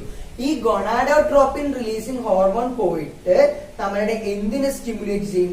ആന്റീരിയർ പിറ്റ്യൂട്ടറി ഗ്ലാൻഡിനെ സ്റ്റിമുലേറ്റ് ചെയ്യും. ഈ ആന്റീരിയർ പിറ്റ്യൂട്ടറി ഗ്ലാൻഡ് റിലീസ് ചെയ്യുന്ന ഹോർമോൺസിനെ ജനറലി വിളിക്കുന്ന പേരാണ് ഗൊനാഡോട്രോപ്പിൻസ്. കാര്യം അത് ഗൊനാഡോട്രോപ്പിക് ഹോർമോൺ സ്റ്റിമുലേറ്റ് ചെയ്തിട്ടാണ് ആന്റീരിയർ പിറ്റ്യൂട്ടറി ഹോർമോൺസ് ഉണ്ടാക്കുന്നത്. സോ അതിന് ഗൊനാഡോട്രോപ്പിൻസ് എന്ന് വിളിക്കും. ഈ രണ്ട് ഗൊനാഡോട്രോപ്പിൻസ് ആണ് ഏതൊക്കെ? ല്യൂട്ടനൈസിംഗ് ഹോർമോൺ LH ഉം അതുപോലെ ഫോളിക്കിൾ സ്റ്റിമുലേറ്റിംഗ് ഹോർമോൺ FSH ഉം. മനസ്സിലായി എന്ന് വിചാരിക്കും. ഇത് രണ്ടെണ്ണമാണ് ഇതിൽ ഇൻവോൾവ് ആയിട്ടുള്ള ഹോർമോൺസ് എന്ന് പറയുന്നത്. ഇനി നമ്മൾ നേരത്തെ പറഞ്ഞില്ലേ ലേഡിക് സെൽസ് പറഞ്ഞല്ലോ, ഇന്റർസ്റ്റീഷ്യൽ സെൽസ്. ഈ ലേഡിക് സെൽസിനെ ല്യൂട്ടനൈസിംഗ് ഹോർമോൺ പോയിട്ട് ലേഡിക് സെൽസിൽ പോയിട്ട് ആക്ട് ചെയ്യും. മനസ്സിലായോ? ലേഡിക് സെൽസ് ആണ് ആൻഡ്രോജൻസ് സെക്രീറ്റ് ചെയ്യുന്നത് നമ്മൾ പറഞ്ഞില്ലേ. സോ ല്യൂട്ടനൈസിംഗ് ഹോർമോൺ പോയിട്ട് ലേഡിക് സെൽസിൽ പോയിട്ട് ആക്ട് ചെയ്യും and stimulate secretion of androgens. അങ്ങനെയാണ് ആൻഡ്രോജൻസ് ഉണ്ടാവുന്നത്. സോ ആന്റീരിയർ പിറ്റ്യൂട്ടറി സ്റ്റിമുലേറ്റ് ചെയ്യുന്നു ഈ ല്യൂട്ടനൈസിംഗ് ഹോർമോൺ എന്ന് പറയുന്ന acts on the Leydig cells and stimulates secretion of androgens. ഇനി ആൻഡ്രോജൻസ് സ്റ്റിമുലേറ്റ് സ്പെർമാറ്റോജെനിസിസ്. ആൻഡ്രോജൻസ് ആണ് സ്പെർമാറ്റോജെനിസിസ് കറക്റ്റ് ആയിട്ട് നടക്കാൻ വേണ്ട എല്ലാ കാര്യങ്ങളും ചെയ്യുന്നത് നമ്മുടെ ആൻഡ്രോജൻസ് ആണ് എന്നുള്ളതാണ്. ഇനി അടുത്ത അപ്പൊ FSH എവിടെയായിരിക്കും ആക്ട് ചെയ്യുക? FSH അല്ലെങ്കിൽ ഫോളിക്കിൾ സ്റ്റിമുലേറ്റിംഗ് ഹോർമോൺ ആക്ട് ചെയ്യുന്നത് എവിടെയാന്ന് ചോദിച്ചാൽ on the Sertoli cells. Sertoli സെല്ലുകളിൽ ആക്ട് ചെയ്യും and stimulates the secretion of some factors for spermatogenesis. സ്പെർമാറ്റോജെനിസിന് വേണ്ട ചില ഫാക്ടേഴ്സ് സെക്രീറ്റ് ചെയ്യാൻ നമ്മുടെ സെർട്ടോളി സെല്ലുകൾ ഹെൽപ്പ് ചെയ്യും. അതിന് സ്റ്റിമുലേറ്റ് ചെയ്യുന്നത് FSH അല്ലെങ്കിൽ ഫോളിക്കിൾ സ്റ്റിമുലേറ്റിംഗ് ഹോർമോൺ ആണ്. അടുത്ത ടോപ്പിക് നമ്മൾ പറയാൻ പോകുന്ന അടുത്ത ടോപ്പിക് ആണ് സ്ട്രക്ചർ ഓഫ് സ്പെർമാറ്റോസോവ അല്ലെങ്കിൽ സ്ട്രക്ചർ ഓഫ് സ്പെർം. അല്ലെ, നമ്മുടെ മെയിൻ സ്പെർമിന്റെ സ്ട്രക്ചർ ആണ് പറയാൻ പോകുന്നത്. മെയിൻ സ്പെർം നിങ്ങൾക്ക് കാണുമ്പോൾ തന്നെ അറിയാം, ലൈക്ക് ഒരു അന്യഗ്രഹ ജീവിയൊക്കെ പോലെ തന്നെ ഉണ്ടാവില്ലേ. ലൈക്ക് ഒരു ടെയിൽ ഉണ്ട്, ഒരു ബോഡി ഉണ്ട്, ഒരു ഹെഡ് ഉണ്ട്. നമ്മൾ ചില ഇംഗ്ലീഷ് സിനിമകളിലൊക്കെ കണ്ടിട്ടുണ്ടാവും ഒരു ഇങ്ങനത്തെ ജീവികളൊക്കെ അല്ലെ. അപ്പൊ centre of the earth, journey to the centre of the എർത്തിലൊക്കെ ഇങ്ങനെയുള്ള കുറെ ജീവികളൊക്കെ ഉണ്ട്. സോ അതുപോലെയാണ് സ്പെർമിന്റെ സ്ട്രക്ചർ എന്ന് പറയുന്നത്. സോ നമുക്ക് നോക്കാം എങ്ങനെയാണ് സ്പെർം എന്ന് പറയുന്നത്. സ്പെർമിന്റെ പുറം മൊത്തം ഒരു പ്ലാസ്മ മെംബ്രെയിൻ വെച്ച് കവേർഡ് ആണ്. Plasma membrane envelops the whole body of sperm. സ്പെർമിന്റെ പുറം മൊത്തം ഒരു പ്ലാസ്മ മെംബ്രെയിൻ വെച്ച് കവർ ചെയ്തിട്ടുണ്ട്. ഇനി ഇതിന് 3 പാർട്സ് ഉണ്ട്. ഞാൻ നേരത്തെ പറഞ്ഞ പോലെ ഹെഡ് ഉണ്ട്, ഒരു മിഡിൽ പീസ് ഉണ്ട്, അതുപോലെ ഒരു ടെയിൽ ഉണ്ട്. ഹെഡ് എന്ന് പറഞ്ഞാൽ അത് ഓവൽ ഷേപ്ഡ് ആണ്. പിക്ചറിൽ കാണുന്നുണ്ടല്ലോ നിങ്ങൾക്ക്, ഓവൽ ഷേപ്ഡ് ആണ് ഹെഡ്. ഏകദേശം ഒരു ഓവൽ ഷേപ്ഡ് ആയിട്ടാണ് അതിന് ഹെഡ് എന്ന് പറയുന്നത്. And formed of nucleus and acrosome. ന്യൂക്ലിയസും ഉണ്ട്, അതുപോലെ തന്നെ ആക്രോസോം ഉണ്ട്. ആക്രോസോം എന്താണ്? ആക്രോസോമിന്റെ ഫംഗ്ഷൻ എന്താണെന്ന് ചോദിച്ചാൽ, ആക്രോസോം എന്ന് പറഞ്ഞാൽ ഒരു പിയേഴ്സിംഗ് സ്ട്രക്ചർ ആണ്. ഈ എഗ്ഗിനകത്തേക്ക് കയറിപ്പോവാൻ അല്ലെങ്കിൽ കുത്തി കയറാനുള്ള ഒരു വളരെ ഷാർപ്പ് ആയിട്ടുള്ള ഒരു എഡ്ജാണ് ആക്രോസോം എന്ന് പറയുന്നത്. ഇനി ആക്രോസോം ഉണ്ടായിരിക്കുന്നത് ഗോൾഗി കോംപ്ലക്സ് വെച്ചിട്ടാണ്. അത് ഗോൾഗി അപ്പാരറ്റസ് നമ്മൾ കണ്ടിട്ടില്ലേ. സോ ആ ഗോൾഗി അപ്പാരറ്റസ് വെച്ചിട്ടാണ് ആക്രോസോം ഉണ്ടായിരിക്കുന്നത് എന്നുള്ളത് ഓർത്ത് വെക്കുക. അത് ഇമ്പോർട്ടന്റ് ആയിട്ടുള്ള ഒരു കാര്യമാണ്. And it contains lytic enzymes എന്ന് പറയുന്ന എൻസൈംസ് ഉള്ള ഭാഗമാണ് ആക്രോസോം എന്ന് പറയുന്നത്. Behind the head is the neck. ഹെഡിന് തൊട്ട് താഴെയാണ് നെക്ക്, ഒരു കഴുത്ത് പോലത്തെ ഒരു ഭാഗം നെക്ക്. ഇനി അടുത്താണ് മിഡിൽ പീസ് എന്ന് പറയുന്നത്. Middle piece is composed of axial filament. എന്താണ് ആക്സിയൽ ഫിലമെന്റ്? ആക്സിയൽ ഫിലമെന്റ് എന്ന് പറഞ്ഞാൽ നമുക്കുള്ള പോലെ നട്ടല്, നമുക്ക് ബാക്ക് ബോൺ ഉണ്ടല്ലേ, അതാണ് അതിന്റെ ഇവിടത്തെ സ്പേമിന്റെ നട്ടലാണ് ആക്സിയൽ ഫിലമെന്റ് എന്ന് പറയുന്നത്. ഈ ആക്സിയൽ ഫിലമെന്റ് നെക്കിന്റെ ഭാഗത്ത് നിന്ന് കറക്റ്റ് ഇവിടെ നിന്ന് തുടങ്ങിയിട്ട് അതിന്റെ ടെയിൽ വരെയും പോകും. ടെയിലിന്റെ അറ്റം വരെയും ആക്സിയൽ ഫിലമെന്റ് ഉണ്ടാവും എന്നുള്ളതാണ്. അത് ഓർത്ത് വെക്കുക. കാണാം, നിങ്ങൾക്ക് ഒരു വര പോലെ ഇങ്ങനെ കാണാൻ പറ്റും. ഇനി axial filament surrounded by mitochondria and cytoplasm. ഈ ആക്സിയൽ ഫിലമെന്റ് നടുക്കിൽ കൂടെ പോകുന്നത് അതിന്റെ തൊട്ട് സൈഡിലൊക്കെ ആയിട്ട് മൈറ്റോകോൺഡ്രിയ, കുറെ ഒന്നല്ല ഒരുപാട് മൈറ്റോകോൺഡ്രിയകൾ ഉണ്ട്. മൈറ്റോകോൺഡ്രിയം അതുപോലെ തന്നെ സൈറ്റോപ്ലാസം. സൈറ്റോപ്ലാസത്തിനകത്താണ് ഈ മൈറ്റോകോൺഡ്രിയ കിടക്കുന്നത് എന്നുള്ളത് ഓർത്ത് വെക്കുക. പവർ ഹൗസ് ആണല്ലോ ഈ ഒരു സാധനം. ഈ mitochondria produce energy from sperm motility. അതെ, മൈറ്റോകോൺഡ്രിയ ആണല്ലോ പവർ ഹൗസ് എന്നൊക്കെ അറിയപ്പെടുന്നത്. സോ ഈ മൈറ്റോകോൺഡ്രിയ എനർജി ഉണ്ടാക്കും ഈ സ്പേമിന്റെ motility. What is motility? Motility എന്ന് പറഞ്ഞാൽ മൂവ്മെന്റ്. സ്പേം ആണ് മൂവ് ചെയ്യുന്നത് അല്ലെ. ഓവം എന്ന് പറയുന്നത് മൂവ് ചെയ്യുന്നില്ല. ഓവം അവിടെ ട്യൂബിനകത്ത് കിടക്കുകയാണ് ചെയ്യുന്നത്. ആ ട്യൂബ്സിനകത്ത് തന്നെ ഫലോപ്പിയൻ ട്യൂബിനകത്ത് ഇരിക്കുകയാണ് ചെയ്യുന്നത്. സ്പേം ആണ് മൂവ് ചെയ്ത് പോകുന്നത്. സോ സ്പേമിന് എനർജി വേണം, മൂവ് ചെയ്യാനുള്ള എനർജി വേണം. ഇത് കൊടുക്കുന്നത് എന്ന് പറയുന്നത് മൈറ്റോകോൺഡ്രിയാണ്. മൈറ്റോകോൺഡ്രിയിൽ നിന്നാണ് എനർജി അത് എടുക്കുന്നത്.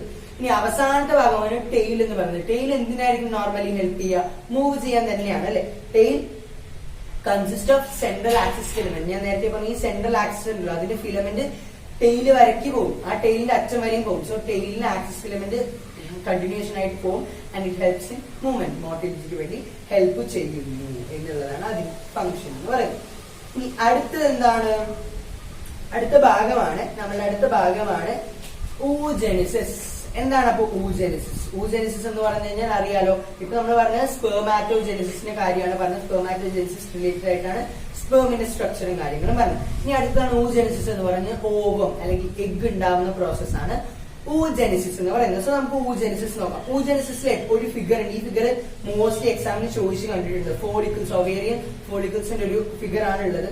സോ ആ ഫിഗർ പഠിച്ചു വെക്കുക. കാണുന്നുണ്ടല്ലോ നിങ്ങൾക്ക്. It is the process of formation and maturation of ovum. അപ്പൊ oogenesis എന്ന് പറഞ്ഞു കഴിഞ്ഞാൽ ഓവം ഫോം ചെയ്യുന്നതും അതിന് മെച്ചുറേഷൻ ടൈമിനെയൊക്കെയാണ് എന്ന് പറയാ oogenesis എന്ന് പറയും. It takes place in the ovarian follicles. Ovarian ഫോളിക്കിൾസിനകത്താണ് ഈ ഒരു പ്രോസസ്സ് നടക്കുന്നത്. നിങ്ങൾക്ക് കാണാം primary follicle, secondary follicle, tertiary follicle എന്നൊക്കെ പറഞ്ഞ്, ഗ്രാഫിൻ ഫോളിക്കിൾ എന്നൊക്കെ പറഞ്ഞിട്ട് ആ ഫിഗർ ഉണ്ട്. അതെന്താന്ന് നമുക്ക് പറയാം. oogenesis is initiated in the embryonic stage. അതായത് എംബ്രിയോണിക് സ്റ്റേജിൽ ഇരിക്കുമ്പോ തന്നെ oogenesis എന്ത് ചെയ്യും? ഇനിഷ്യേറ്റ് ചെയ്യാൻ തുടങ്ങും, അല്ലെങ്കിൽ ഓവത്തിന്റെ പ്രൊഡക്ഷൻ ഉണ്ടാവാനായിട്ട് തുടങ്ങും. oogonia multiply to form primary oocytes. നമ്മൾ നേരത്തെ പറഞ്ഞില്ലേ അവിടെ പ്രൈമറി സ്പെർമാറ്റോസൈറ്റ്സ് എന്ന് പറഞ്ഞ പോലെ തന്നെ ഇവിടെ പ്രൈമറി oocytes ഉണ്ടാവും. ആദ്യത്തെ മൈറ്റോട്ടിക് ഡിവിഷൻ വഴി പ്രൈമറി oocytes ഉണ്ടാവും. അത് മിയോട്ടിക് ഡിവിഷൻ വഴി എന്ത് ചെയ്യും? വീണ്ടും ഫോർമേഷൻ നടക്കും. അതിന്റെ അത് വലുതായി വരാൻ തുടങ്ങും.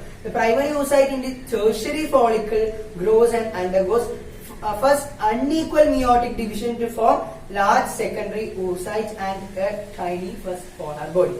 നിങ്ങൾക്ക് എങ്ങനെയാണെന്ന് വെച്ച് കഴിഞ്ഞാൽ ഒരു സ്കീമാറ്റിക് റെപ്രസെന്റേഷൻ ഉണ്ട്. നിങ്ങൾക്ക് കാണാൻ പറ്റും.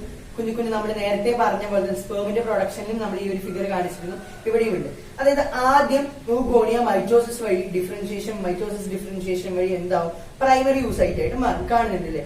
ഈ primary oocyte first meiotic division, അതായത് സെക്ഷുവൽ സെൽസിൽ നടക്കുന്ന ഫസ്റ്റ് മിയോട്ടിക് ഡിവിഷൻ വഴി എന്താവും?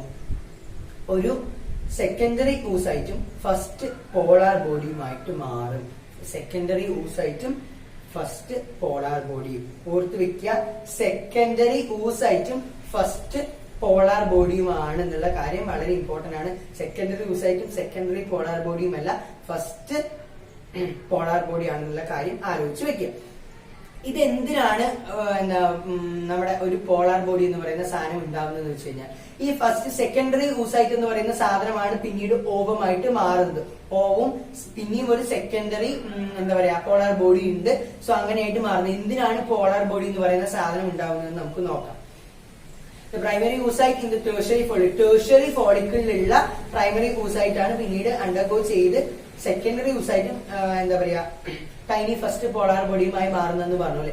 ഈ പോളാർ ബോഡി എന്തിനാണ് ആവുന്നത് വെച്ച് കഴിഞ്ഞാൽ എനർജി മൊത്തം ആ ഒറ്റ എഗ്ഗ് മാത്രമാണ് ഉണ്ടാവുന്നത്. ഒരു എഗ്ഗ് മാത്രമാണ് സിന്തസിസ് ചെയ്യുന്നത്. ഈ എഗ്ഗിന് മൊത്തം എനർജി കിട്ടാൻ വേണ്ടിയിട്ടാണ്. 2 eggs ആയി കഴിഞ്ഞാൽ എനർജീസ് എന്ത് ചെയ്യും? സ്പ്ലിറ്റ് ചെയ്തു പോകും അല്ലെ.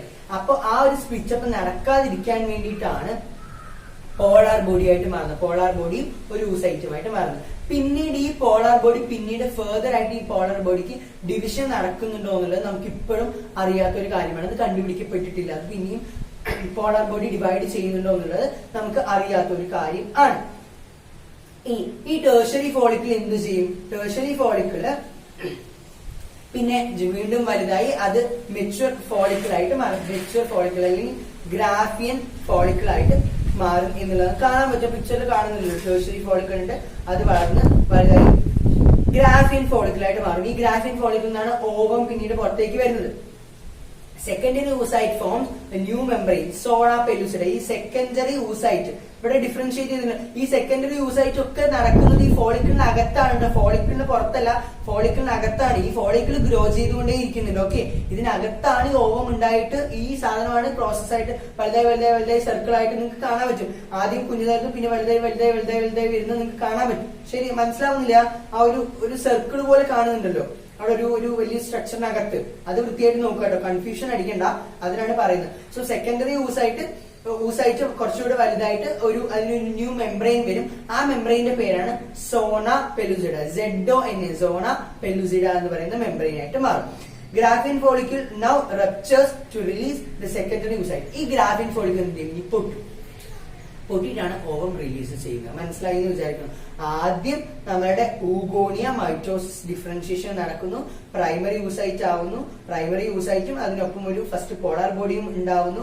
സെക്കൻഡറി ഊസൈറ്റിന് first polar body primary oocyte പിന്നെയും ഇതിനൊരു മിയോട്ടിക് ഡിവിഷൻ നടന്നിട്ട് ഫസ്റ്റ് പോളാർ ബോഡിയും സെക്കൻഡറി ഊസൈറ്റും ഉണ്ടാവുന്നു. സെക്കൻഡറി ഊസൈറ്റ് പിന്നെയും ഡിഫറൻഷിയേഷൻ നടന്നിട്ട് ഓവം ആവുന്നു, സെക്കൻഡ് പോളാർ ബോഡി ഉണ്ടാവുന്നു. ഓക്കെ, ഈ ഗ്രാഫിയൻ ഫോളിക്കിൾ റപ്ചർ ചെയ്തിട്ട് എന്താവും? ഗ്രാഫിയൻ ഫോളിക്കിൾ റപ്ചർ ചെയ്തിട്ടാണ് ഓവം പുറത്തേക്ക് വരുന്നത്. ഇനി ദിസ് ഇസ് കോൾഡ് ഓവുലേഷൻ. ഈ പ്രോസസ്സിനെയാണ് ഓവുലേഷൻ എന്ന് പറയുന്നത്. ഈ സ്കീമാറ്റിക് റെപ്രസെന്റേഷൻ നിങ്ങൾക്ക് കാണാനായിട്ട് പറ്റും. അടുത്ത ഭാഗമാണ്. അപ്പൊ ഇത് കഴിഞ്ഞു, നമ്മുടെ ഓവുലേഷൻ വരെ കഴിഞ്ഞു അല്ലെ? ഓവുലേഷൻ കഴിഞ്ഞാൽ ഇനി ഓവുലേഷൻ കഴിഞ്ഞ് ഫെർട്ടിലൈസേഷൻ നടക്കാതിരുന്നാൽ, അതായത് നമ്മളുടെ സ്പേമും ഓവും കൂടി ഫ്യൂസ് ചെയ്യാതിരുന്നാൽ എന്ത് ചെയ്യും? ഇത് പുറത്തേക്ക് പോകണം അല്ലെ? ഇത് വയറ്റിൽ വെച്ചിട്ടിരിക്കാൻ പറ്റില്ല. ഈ ഒരു ഭാഗത്ത് വെച്ചിട്ട്, യൂട്രസിന്റെ ഭാഗത്ത് വെച്ചിട്ടിരിക്കാൻ പറ്റില്ല. ഇത് പുറത്തേക്ക് പോകണം. ഈ പുറത്തേക്ക് പോകുന്ന പ്രോസസ്സിനെയാണ് മെൻസ്ട്രേഷൻ അല്ലെങ്കിൽ പീരീഡ്സ് എന്നൊക്കെ പറയുന്നത്. ഈ ഒരു പ്രോസസ്സാണ്. സോ നമുക്ക് നോക്കാം. ബാക്കിയുള്ള ഭാഗം ആണ് ഇനി മെൻസ്ട്രൽ സൈക്കിൾ. വളരെ ഇമ്പോർട്ടന്റ് ആയിട്ടുള്ള സ്ത്രീകളുടെ ജീവിതത്തിൽ വളരെ ഇമ്പോർട്ടന്റ് ആയിട്ടുള്ള ഒരു സമയമാണല്ലോ പീരീഡ്സ് എന്ന് പറയുന്നത്, അല്ലെങ്കിൽ മെൻസ്ട്രേഷൻ എന്ന് പറയുന്നത്. സോ മെൻസ്ട്രൽ സൈക്കിൾ അല്ലെങ്കിൽ റീപ്രൊഡക്റ്റീവ് സൈക്കിൾ എന്നുള്ളതാണ് പറയുന്നത്. ഇനി it involves gonadotropins, FSH and luteinizing hormones from pituitary gland. Okay, ശരി. നേരത്തെ പറഞ്ഞിരുന്ന FSH ഉണ്ട്, luteinizing hormone, follicle stimulating hormone ഉണ്ട്, ലൂട്ടനൈസിംഗ് ഹോർമോൺ ഉണ്ട്. ഇനി FSH എന്തിനെയാണ് സ്റ്റിമുലേറ്റ് ചെയ്യുന്നത് നമുക്ക് നോക്കാം. Development of primary follicles into Graafian follicles. Primary follicles വളർന്നിട്ടാണ് എന്താവുന്നത്? ഗ്രാഫിയൻ ഫോളിക്കിൾസ് ആവുന്നതെന്ന് പറഞ്ഞു. ഈ ഗ്രാഫിയൻ ഫോളിക്കിൾസ് ആണ് പൊട്ടിയിട്ട് അതിൽ നിന്നാണ് ഓവം പുറത്തേക്ക് വരുന്നതെന്ന് പറഞ്ഞു. സോ FSH സ്റ്റിമുലേറ്റ് ചെയ്യുന്നതാണ് പ്രൈമറി ഫോളിക്കിൾസിന് ഗ്രാഫിയൻ ഫോളിക്കിൾസ് ആയിട്ട് വളരാനുള്ള സ്റ്റിമുലേഷൻ കൊടുക്കുന്നത് ഫോളിക്കിൾ സ്റ്റിമുലേറ്റിംഗ് ഹോർമോൺ ആണ്. ഇനി അടുത്തത് secretion of estrogen by Graafian follicles. Graafian follicles estrogen എന്ന് പറയുന്ന ഫീമെയിൽ ഹോർമോൺസിനെ സെക്രീറ്റ് ചെയ്യും. അതിനെ ഹെൽപ്പ് ചെയ്യുന്നതും FSH ഹോർമോൺ ആണ്. ഇനി അടുത്തത് ഈസ്ട്രജൻ സ്റ്റിമുലേറ്റ് ചെയ്യുന്നത് എന്തിനൊക്കെയാണ് നോക്കാം. ഈസ്ട്രജൻ സ്റ്റിമുലേറ്റ് ചെയ്യുന്നത് എന്തിനൊക്കെയാണെന്ന് നോക്കാം. അതായത് secretion of estrogens by Graafian follicle എന്ന് പറഞ്ഞല്ലോ. സോ ഗ്രാഫിയൻ ഫോളിക്കിൾസ് ഈസ്ട്രജനെ സെക്രീറ്റ് ചെയ്യുന്നുണ്ട്. ഇനി ഈസ്ട്രജൻ എന്തിനൊക്കെയാണ് ഹെൽപ്പ് ചെയ്യുന്നതെന്ന് നോക്കണം. ഇത് വളരെ കോംപ്ലിക്കേറ്റഡ് ആയിട്ടുള്ള ഒരു പ്രോസസ് ആണ്. ഒരു ഹോർമോൺ വന്ന് ഒന്നിനെ സ്റ്റിമുലേറ്റ് ചെയ്യുന്നു, ആ ഹോർമോൺ മറ്റൊന്നിനെ സ്റ്റിമുലേറ്റ് ചെയ്യുന്നു, അങ്ങനെയാണ്. അപ്പൊ ഗ്രാഫിയൻ ഫോളിക്കിൾസിനെ സ്റ്റിമുലേറ്റ് ചെയ്യുന്നത് FSH ഹോർമോൺ ആണ്. ഇനി അപ്പം ഗ്രാഫിയൻ ഫോളിക്കിൾസ് ഈസ്ട്രജൻസ് ഉണ്ടാക്കുന്നു. ഇനി ഈസ്ട്രജൻസ് എന്തിനെ ഹെൽപ്പ് ചെയ്യുന്നു എന്നുള്ളതാണ് നോക്കുന്നത്. ഒന്ന് proliferation of ruptured uterine endometrium. Endometrium അതായത് എൻഡോമെട്രിയം ആണ് മെൻസ്ട്രേഷൻ സൈക്കിളിൽ പുറത്തേക്ക് പോകുന്നത്. എൻഡോമെട്രിയം ഭാഗമാണ് മെൻസ്ട്രൽ സൈക്കിൾ വരുന്ന സമയത്ത് പുറത്തേക്ക് പോകുന്നത്. ഈ എന്താ പറയാ പുറത്തേക്ക് പോകുന്ന പ്രൊലിഫറേഷൻ എന്ന് പറഞ്ഞാൽ പുറത്ത് കളയുക, പുറത്തേക്ക് പോകുന്ന ഈ ഒരു പ്രോസസ്സിനെ ഹെൽപ്പ് ചെയ്യുന്നതാണ് ഈസ്ട്രജൻ എന്ന് പറയുന്ന ഹോർമോൺ. ഇനി suppression of FSH secretion. FSH follicle stimulating ഹോർമോൺസിന്റെ സെക്രീഷൻ നിർത്തുക. മതി, ഫോളിക്കിൾ സ്റ്റിമുലേറ്റിംഗ് ഹോർമോൺസ് എന്ന് പറയുന്നത് മതി, അതിന്റെ ആവശ്യം ഇനി ഇല്ല.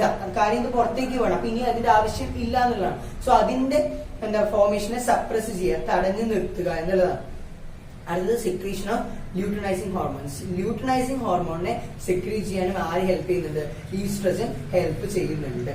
ഇനി rapid secretion of LH induces rupture of Graafian follicle and thereby ovulation.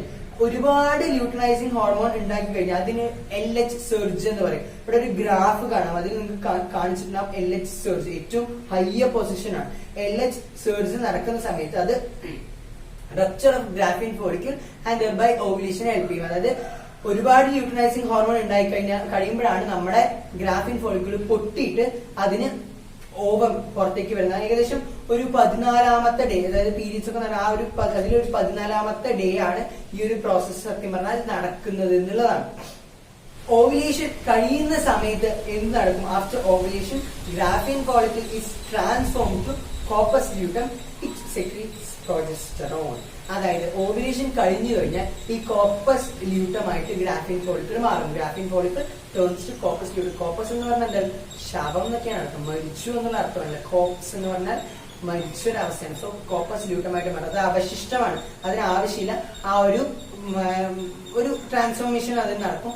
ആ കോപ്പസ് ല്യൂട്ടമാണ് എന്ത് സെക്രീറ്റ് ചെയ്യുന്നത്? പ്രൊജസ്ട്രോൺ എന്ന് പറയുന്ന വേറൊരു ഹോർമോണിനെ സെക്രീറ്റ് ചെയ്യുന്നത്. Functions of progesterone. എന്തൊക്കെ ഫങ്ഷൻസ് ആണ് പ്രൊജസ്ട്രോൺ ഉള്ളത്?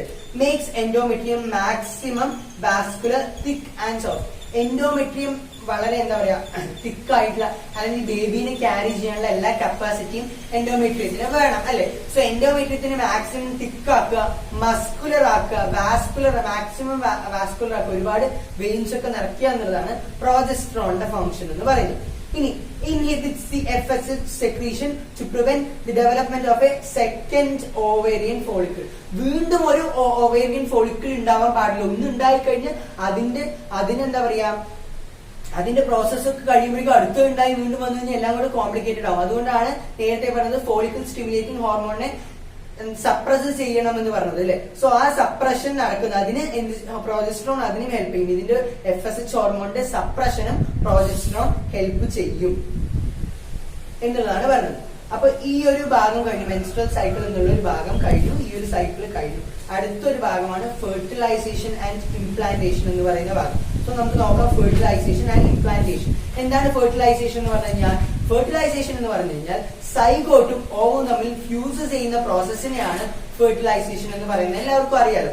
ഫെർട്ടിലൈസേഷൻ കഴിയുമ്പോൾ ഇംപ്ലാന്റേഷൻ. ഇംപ്ലാന്റേഷൻ എന്ന് പറഞ്ഞു കഴിഞ്ഞാൽ ഓവം വന്നിട്ട് യൂട്രസിലേക്ക് ഫിക്സ് ചെയ്യുന്ന ആ ഒരു പ്രോസസ്സിനെയാണ് ഇംപ്ലാന്റേഷൻ എന്ന് പറയുന്നത്. സോ നമുക്ക് നോക്കാം എന്താണ് ഇംപ്ലാന്റേഷൻ ആൻഡ് ഫെർട്ടിലൈസേഷൻ.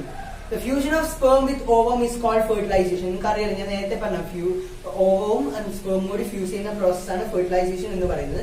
ഇത് ഒക്വർ ചെയ്യുന്നത് ഫലോപ്പിയൻ ട്യൂബിലെ ആംപ്യൂലറി റീജിയനിലാണ്. അതായത് ഫലോപ്പിയൻ ട്യൂബിന്റെ ഏറ്റവും അടിയിൽ ഭാഗം കഴിഞ്ഞ് തൊട്ട് മുകളിൽ, ഇൻഫന്റിബുലം കഴിഞ്ഞ് തൊട്ട് മുകളിലുള്ള ആംപ്യൂളർ റീജിയനിൽ വെച്ചിട്ടാണ് ഫെർട്ടിലൈസേഷൻ നടക്കുന്നത്. അതിലൊരു ഫ്ലോ ചാർട്ട് ഉണ്ട്, പറഞ്ഞുതരാം. സ്പേംസ് വജൈന വഴി കയറി വരും, എന്നിട്ട് കേർവിക്കൽ കനാൽ, കേർവിക്സിന്റെ ഭാഗം വഴി ആ ഒരു കനാൽ വഴി നേരെ യൂട്രസിലേക്ക് വരും.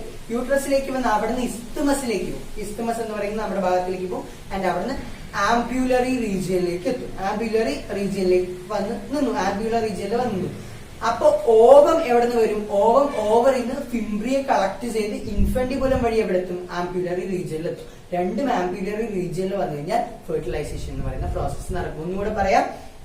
സ്പേംസ് വജൈനയിലേക്ക് എത്തുന്നു, അതായത് ഔട്ടർ പോർഷനിലേക്ക് എത്തുന്നു. വജൈനയിൽ കെർവിക്കൽ കനാൽ എന്ന് പറഞ്ഞാൽ അവർ കുറച്ചൊരു കുഞ്ഞിട്ടുള്ള ഒരു ഭാഗം, ആ ഒരു ഭാഗം വഴി യൂട്രസിലേക്ക് എത്തുന്നു. യൂട്രസിൽ നിന്ന് നേരെ എവിടേക്ക് പോകുന്നു? ഇസ്തമസിലേക്ക് പോകുന്നു. ഇസ്തമസിൽ നിന്ന് കുറച്ചുകൂടെ താഴെയുള്ള ആംപ്യൂലറി റീജിയനിലേക്ക് വരും. ആംപ്യൂലറി റീജിയനിൽ വന്ന് അവിടെ സ്റ്റേ അടിച്ചിരിക്കുകയാണ്, അവിടെ താമസിക്കുകയാണ്. അപ്പോ ഓവറിൽ നിന്ന് ഓവംസ്, ഫിംബ്രിയ ഓവംസ് ക്യാരി ചെയ്ത് ഇൻഫന്റിബുലം നേരെ ആംപ്യൂലയിലേക്ക് കൊണ്ടുവരുന്നു. അവിടെ വെച്ച് ഫെർട്ടിലൈസേഷൻ നടക്കുന്നു. അവിടെയാണ് എഗ് ഉണ്ടാവുന്നത്. പിന്നെയും അത് നേരെ യൂട്രസിലേക്ക് തിരിച്ചു വരും. ഓക്കെ, അതെങ്ങനെയാണ് തിരിച്ചു വരുന്നതെന്ന് ചോദിച്ചു കഴിഞ്ഞാൽ നമ്മളുടെ ഫെലോപ്പിയൻ ട്യൂബിനകത്ത് കുറെ സിലിയ എന്ന് പറഞ്ഞാൽ കുഞ്ഞു കുഞ്ഞു രോമങ്ങൾ, നമ്മുടെ മൂക്കിനകത്തൊക്കെയുള്ള രോമങ്ങൾ വരെ കുറച്ച് സിലിയകളുണ്ട്. ആ സിലിയകളുടെ ഹെൽപ്പോട് കൂടിയാണ് എഗ്ഗിനെ ഇങ്ങോട്ട് കൊണ്ടുവരുന്നത്. Zygote undergoes mitotic division as it moves through the isthmus towards the uterus and forms 2, 4, 8 and 16 cells called blastomeres. ഇത് ഈ ഇസ്തുമസിൽ നിന്ന് നമ്മളുടെ യൂട്രസിന്റെ ഭാഗത്തേക്ക് വരുന്ന സമയത്ത് സൈഗോട്ടിന് മൈറ്റോസിസ്, മിയോസിസ് ഡിവിഷൻ അല്ല, നോർമൽ സെൽസിനുള്ള ഡിവിഷനാണ് മൈറ്റോസിസ് എന്ന് പറയുന്നത്. അത് നടക്കണം. കാര്യം സൈഗോട്ട് ഉണ്ടായി കഴിഞ്ഞു, ഇനി അത് കുട്ടിയായി വളരുകയാണ്. അത് division, cell division, normal cell division നടന്ന് കുട്ടിയായിട്ട് മാറുകയാണ്. സോ ആ ഒരു പ്രോസസ്സിൽ അത് ആദ്യം 2 പോയി 4, 4 പോയി 8, 8 പോയി 16 എന്നുള്ള രീതിയിൽ അങ്ങനെയുള്ള കുറെ സെൽസ് ഫോം ചെയ്യും. അതിനെയാണ് ബ്ലാസ്റ്റോമേഴ്സ് എന്ന് പറയും. ഒരു 8 മുതൽ 16 വരെയുള്ള ഈ ഒരു സ്റ്റേജിനാണ് ബ്ലാസ്റ്റോമറിക് സ്റ്റേജ് എന്ന് പറയും. അത്രയും സെൽസ് ആയിട്ട് മാറും. The embryo with 8 to 16 blastomeres is called morula. ഈ മോറുല എന്ന് പറയും. അതായത് 8 മുതൽ 16 വരെയുള്ള സെൽസ് ഉള്ള ഒരു ഇതിനെയാണ് മോറുല എന്ന് പറയാം. ഓക്കെ, മോറുല മറക്കാതിരിക്കുക. അതിന്റെ പേരാണ്, ആ എംബ്രിയോന്റെ പേരാണ് മോറുല എന്ന് പറയുന്നത്. ഇനി morula continues to divide and transforms into blastocyst. Morula പിന്നെയും ഡിവൈഡ് ചെയ്യും, മൈറ്റോസിസ് ഡിവിഷൻ നടക്കും, ബ്ലാസ്റ്റോസിസ് ആയിട്ട് മാറും. In blastocyst blastomeres are arranged in trophoblast, outer layer and inner cell mass attached to the trophoblast. അതായത് blastocyst ഉണ്ടായി എന്ന് പറഞ്ഞില്ല. അതായത് നമ്മുടെ മോറിൽ ഡിവൈഡ് ചെയ്ത് ബ്ലാസ്റ്റോസിസ്റ്റ് ആയിട്ട് മാറി. ബ്ലാസ്റ്റോസിസ്റ്റിനകത്ത് ബ്ലാസ്റ്റോമിയൽസ് ട്രോപ്പോബ്ലാസ്റ്റ് ആയിട്ട്, ഏറ്റവും ഔട്ടർ ലെയറിനെ പറയുന്ന പേരാണ് ട്രോപ്പോബ്ലാസ്റ്റ്, ട്രോപ്പോബ്ലാസ്റ്റ് ആയിട്ടും അതുപോലെ ഇന്നർ സെൽ മാസ് ആയിട്ടും അറ്റാച്ച് ചെയ്യും. ഇന്നർ സെൽ മാസ് എന്ന് പറയുന്നത് ട്രോപ്പോബ്ലാസ്റ്റ്. ട്രോപ്പോബ്ലാസ്റ്റ് എന്ന് പറഞ്ഞാൽ ഔട്ടർ ലെയർ ആണ്. ഈ ഔട്ടർ ലെയറിലേക്ക് ഒരു ഇന്നർ സെൽ മാസ് അറ്റാച്ച് ചെയ്ത് കാണാനായിട്ട് പറ്റും. The trophoblast layer gives nourishment to the inner cell mass. ഈ ഇന്നർ സെൽ മാസിന് നറിഷ്മെന്റ് കൊടുക്കുന്നതാണ് ട്രോപ്പോബ്ലാസ്റ്റ് എന്ന് പറയുന്നത്. ഇന്നർ സെൽ മാസ് ആണ് കുറച്ചുകൂടെ വലുതായി കുട്ടിയായി മാറാൻ പോകും.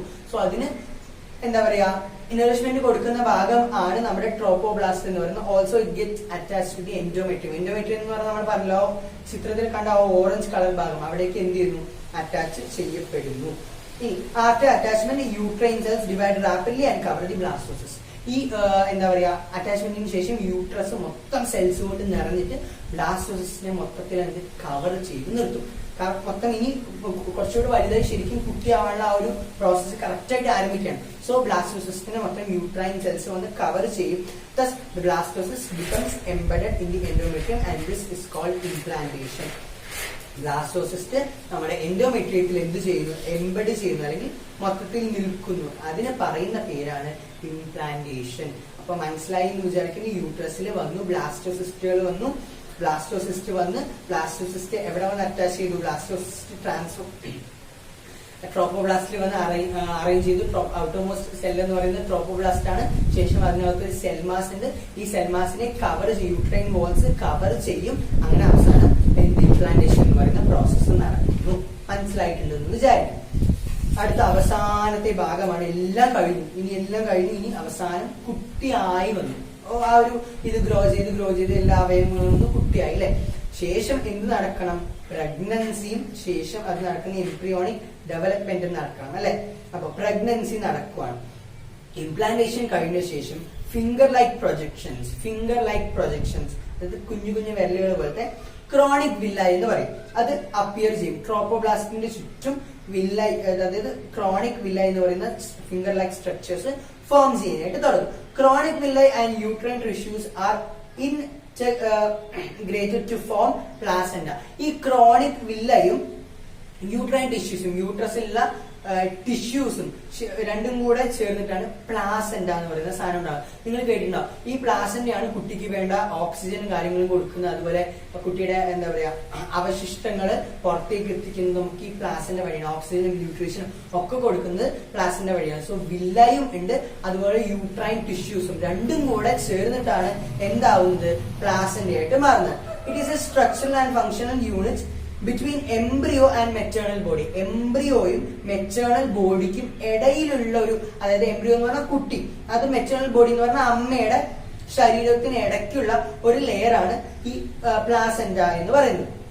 ഇനി എന്താണ് പ്ലാസെന്റയുടെ ഫംഗ്ഷൻ ചോദിച്ചു കണ്ടിട്ടുള്ളതാണ്. പ്ലാസെന്റയുടെ ഫംഗ്ഷൻസ് എന്താണ്? Acts as barrier between foetus and mother. അമ്മയിൽ നിന്നും കുട്ടിയെ സെപ്പറേറ്റ് ചെയ്യുന്ന ഒരു ബാരിയർ ആയിട്ട്, ഡയറക്റ്റ് ആയിട്ട് രണ്ടും കൂടെ കോണ്ടാക്ട് വരാൻ പറ്റില്ല. അങ്ങനെ വന്നു കഴിഞ്ഞാൽ ഒരുപാട് പ്രശ്നങ്ങൾ ഉണ്ടാവും. സോ അങ്ങനെ വരാൻ പറ്റില്ല. അതുകൊണ്ട് തന്നെ പ്ലാസെന്റ രണ്ടിനെയും സെപ്പറേറ്റ് ചെയ്ത് നിർത്തും. Supply oxygen nutrients from mother to foetus. ശരിയാണല്ലേ? മദറിൽ നിന്ന് ഫീറ്റസിലേക്ക്, കുട്ടിയിലേക്ക് ഓക്സിജനും ന്യൂട്രിയൻസും ഒക്കെ വരണം. അതിന് ഹെൽപ്പ് ചെയ്യും. ഇനി അടുത്തെന്താണ്? Remove carbon dioxide and excretory waste from foetus. കുട്ടി ശ്വസിക്കുന്നുണ്ട് അല്ലെ, കുട്ടിയിൽ കാർബൺ ഡൈ ഓക്സൈഡ് ഉണ്ട്, കുട്ടിയിൽ നിന്ന് വേസ്റ്റുകൾ പുറത്തേക്ക് എക്സ്ക്രീഷൻ നടക്കുന്നുണ്ട്. സോ അതൊക്കെ പുറത്തേക്ക് കൊണ്ടുവരണം. അതിനും നമ്മുടെ പ്ലാസന്റ ഹെൽപ്പ് ചെയ്യും. ഇനി act as an endocrine gland, വളരെ ഇമ്പോർട്ടന്റ് ആയിട്ടുള്ള ഒരു ഫംഗ്ഷൻ ആണ്. എൻഡോക്രൈൻ ഗ്ലാൻഡ് ആയിട്ട് ആക്ട് ചെയ്യുന്നു, പ്ലാസന്റ ആക്ട് ചെയ്യുന്നു. അതുകൊണ്ട് തന്നെ അത് ഹ്യൂമൻ ക്രോണിക് ഗൊനാഡോട്രോപ്പിൻസ് HCG എന്ന് പറയുന്ന ഹോർമോൺസ് സെക്രീറ്റ് ചെയ്യുന്നുണ്ട്. അതുപോലെ തന്നെ ഹ്യൂമൻ പ്ലാസന്റൽ ലാക്ടോജൻ, ലാക്ടോജൻ എന്ന് പറഞ്ഞാൽ എന്താ പറയുക, ലാക്ടേഷൻ എന്ന് പറഞ്ഞാൽ എന്താ, പാല് കൊടുക്കുന്ന ഒരു സമയം അല്ലെ. സോ പാല് കൊടുക്കാൻ വേണ്ടിയിട്ടുള്ള, അമ്മിഞ്ഞ പാല് സെക്രീറ്റ് ചെയ്യാൻ വേണ്ടിയിട്ടുള്ള ഹ്യൂമൻ പ്ലാസന്റൽ ലാക്ടോജൻ HPL എന്ന് പറയുന്ന ഒരു ഹോർമോൺ സെക്രീറ്റ് ചെയ്യുന്നുണ്ട്. അതുപോലെ തന്നെ ഈസ്ട്രോജൻ സെക്രീറ്റ് ചെയ്യുന്നുണ്ട്, പ്രോജസ്ട്രോൺ സെക്രീറ്റ് ചെയ്യുന്നുണ്ട്. അതുപോലെ തന്നെ റിലാക്സിൻ എന്നുള്ള പേരിൽ നിന്ന് മനസ്സിലാവും പ്രഗ്നൻസി ടൈമിൽ ഹെൽപ്പ് ചെയ്യുന്ന ഒരു ഹോർമോണാണ് റിലാക്സിൻ. സോ അതിനൊക്കെ ഹെൽപ്പ് ചെയ്യുന്നുണ്ട്. Relaxin is also secreted by ovary. Ovary എന്ത് ചെയ്യുന്നുണ്ട്, റിലാക്സിൻ സെക്രീറ്റ് ചെയ്യുന്നുണ്ട്. ഇനി നമ്മൾ അവസാനത്തെ ഈ ഒരു ഭാഗത്ത് അവസാനത്തെ ഒരു ഭാഗത്തേക്ക് പോവാണ്, പാർച്യൂറിഷൻ ആൻഡ് ലാക്ടേഷൻ. എക്സാക്ട് ടൈം കുട്ടി പുറത്തേക്ക് വരുന്ന സമയത്തിനാണ് പാർച്യൂറിഷൻ എന്ന് പറയാ. ആൻഡ് അടുത്താണ് ലാക്ടേഷൻ എന്ന് പറയുന്നത്. എന്താണ് ലാക്ടേഷൻ? ലാക്ടേഷൻ എന്ന് പറഞ്ഞാൽ പാല് കൊടുക്കുന്ന സമയം. അപ്പോ പാർച്യൂഷൻ ആൻഡ് ലാക്ടേഷൻ നോക്കാം. പാർച്യൂറിഷന് വേറൊരു പേരെന്താണ്, ലേബർ അല്ലെ, നമ്മൾ ലേബർ റൂം എന്ന് പറയാം. പ്രസവം നടക്കുന്നതിനാണ് പാർച്യൂറിഷൻ എന്ന് പറയാം. Process of giving birth to young ones, കുട്ടികൾക്ക് പാല് കൊടുക്കുന്ന ആ ഒരു കുട്ടിയെ പുറത്തു കൊണ്ടുവരുന്ന ഒരു സമയമാണ് പാർച്യൂറിഷൻ എന്ന് പറയുന്നത്. The mammary glands produce milk towards the end of pregnancy and this is called lactation. അതായത് കുട്ടി പുറത്തേക്ക് വരുന്ന ആ ഒരു ടൈം ആവുമ്പോ, സമയമാവുമ്പോ എന്ത് ചെയ്യും, മെമ്മറിയൻ ഗ്ലാൻഡ്സ്, മാമൽസ് എന്ന് പറഞ്ഞാൽ അറിയാലോ, മാമൽസ് കുട്ടികൾക്ക് പാല് കൊടുക്കാൻ വിധേയമായിട്ടുള്ള മാമൽസ് പാല് സെക്രീറ്റ് ചെയ്യാൻ ആ ഒരു ഗ്ലാൻസ് ഫംഗ്ഷൻ ആയി തുടങ്ങും. ആ ഒരു പ്രോസസ്സിനെയാണ് എന്ത് പറയുന്നത്, ലാക്ടേഷൻ എന്ന് പറയുന്നത്. ദി യെല്ലോയിഷ് മിൽക്ക്, അതായത് ആ ഒരു സമയത്ത് വരുന്ന പശുക്കളുള്ള ആൾക്കാരാണെങ്കിൽ അറിയാം, ആ സമയത്ത് വരുന്ന പാല് ഏറ്റവും കൊഴുപ്പ് കൂടിയ പാലായിരിക്കും. അത് തന്നെ കുട്ടിക്ക് കൊടുക്കണം എന്ന് പറയാം. അതിന് കൊളസ്ട്രം എന്ന് പറയും. ഏറ്റവും കൂടുതൽ പ്രോട്ടീൻ ഉള്ള, ഭയങ്കര പ്രോട്ടീൻ ഉള്ള പാലായിരിക്കും ആ സമയത്ത് ആദ്യ ടൈമിൽ വരുന്നത്. അതിന് കൊളസ്ട്രം എന്ന് പറയും. ഏറ്റവും കൂടുതൽ വൈറ്റമിൻസും ന്യൂട്രിയൻസും ഒക്കെയുള്ള മിൽക്ക് ആയിരിക്കും ആ സമയത്ത് വരുന്നത്. അതിനെ കൊളസ്ട്രം എന്ന് പറയും. It contains several antibodies essential to develop resistance for the newborn babies. ഒരുപാട് ആന്റിബോഡീസ് ഉണ്ട്. ഒരുപാട് അസുഖങ്ങൾ വന്നു കഴിഞ്ഞാൽ കുട്ടികൾക്ക് തടയാനുള്ള ഒരുപാട് ആന്റിബോഡീസ് ഉള്ള ആ മിൽക്കാണ് കൊളസ്ട്രം എന്ന് പറയുന്നത്. സോ ഇതാണ് നമ്മുടെ ആദ്യത്തെ ചാപ്റ്റർ എന്ന് പറയുന്നത്, സുവോളജിയിലെ ആദ്യത്തെ ചാപ്റ്റർ, ഹ്യൂമൻ റീപ്രൊഡക്ഷൻ എന്ന് പറയുന്ന ചാപ്റ്റർ എന്ന് പറയുന്നത്. സോ വളരെ വൃത്തിയായിട്ട് ഞാൻ പറഞ്ഞു തന്നിട്ടുണ്ടെന്ന് വിചാരിക്കുന്നു. ആരും ഞാൻ അങ്ങനെ മടിച്ചിട്ടായി ഇത് ഞാൻ പറയില്ല, അങ്ങനെ പറയില്ല എന്നൊന്നും ഞാൻ വിചാരിച്ചിട്ടൊന്നും പറഞ്ഞു തന്നിട്ടില്ല. സോ വളരെ വൃത്തിയായിട്ട് തന്നെ പറഞ്ഞു തന്നിട്ടുണ്ട്. എന്ത് സംശയം ഉണ്ടെങ്കിലും മടി കൂടാതെ തന്നെ കമന്റ് ബോക്സിലിട്ട് അല്ലെങ്കിൽ ഗ്രൂപ്പിൽ, നമ്മുടെ വാട്സ്ആപ്പ് ഗ്രൂപ്പിൽ കയറി എന്നിട്ട് ചോദിക്കുക. എന്ത് ഡൗട്ട്സ് ഉണ്ടെങ്കിലും നമ്മൾ ക്ലാരിഫൈ ചെയ്യുന്നതായിരിക്കും. സോ ഇതുമായിട്ട് ഇനി അടുത്ത ചാപ്റ്റർ ഇതുമായിട്ട് റിലേഷൻ ഉള്ള ഒരു ചാപ്റ്ററാണ്, ഹ്യൂമൻ റീപ്രൊഡക്റ്റീവ് ഹെൽത്ത് ഒക്കെ റിലേറ്റഡ് ആണ്. സോ നമുക്ക് അത് അടുത്ത ക്ലാസ്സിൽ എടുക്കാം.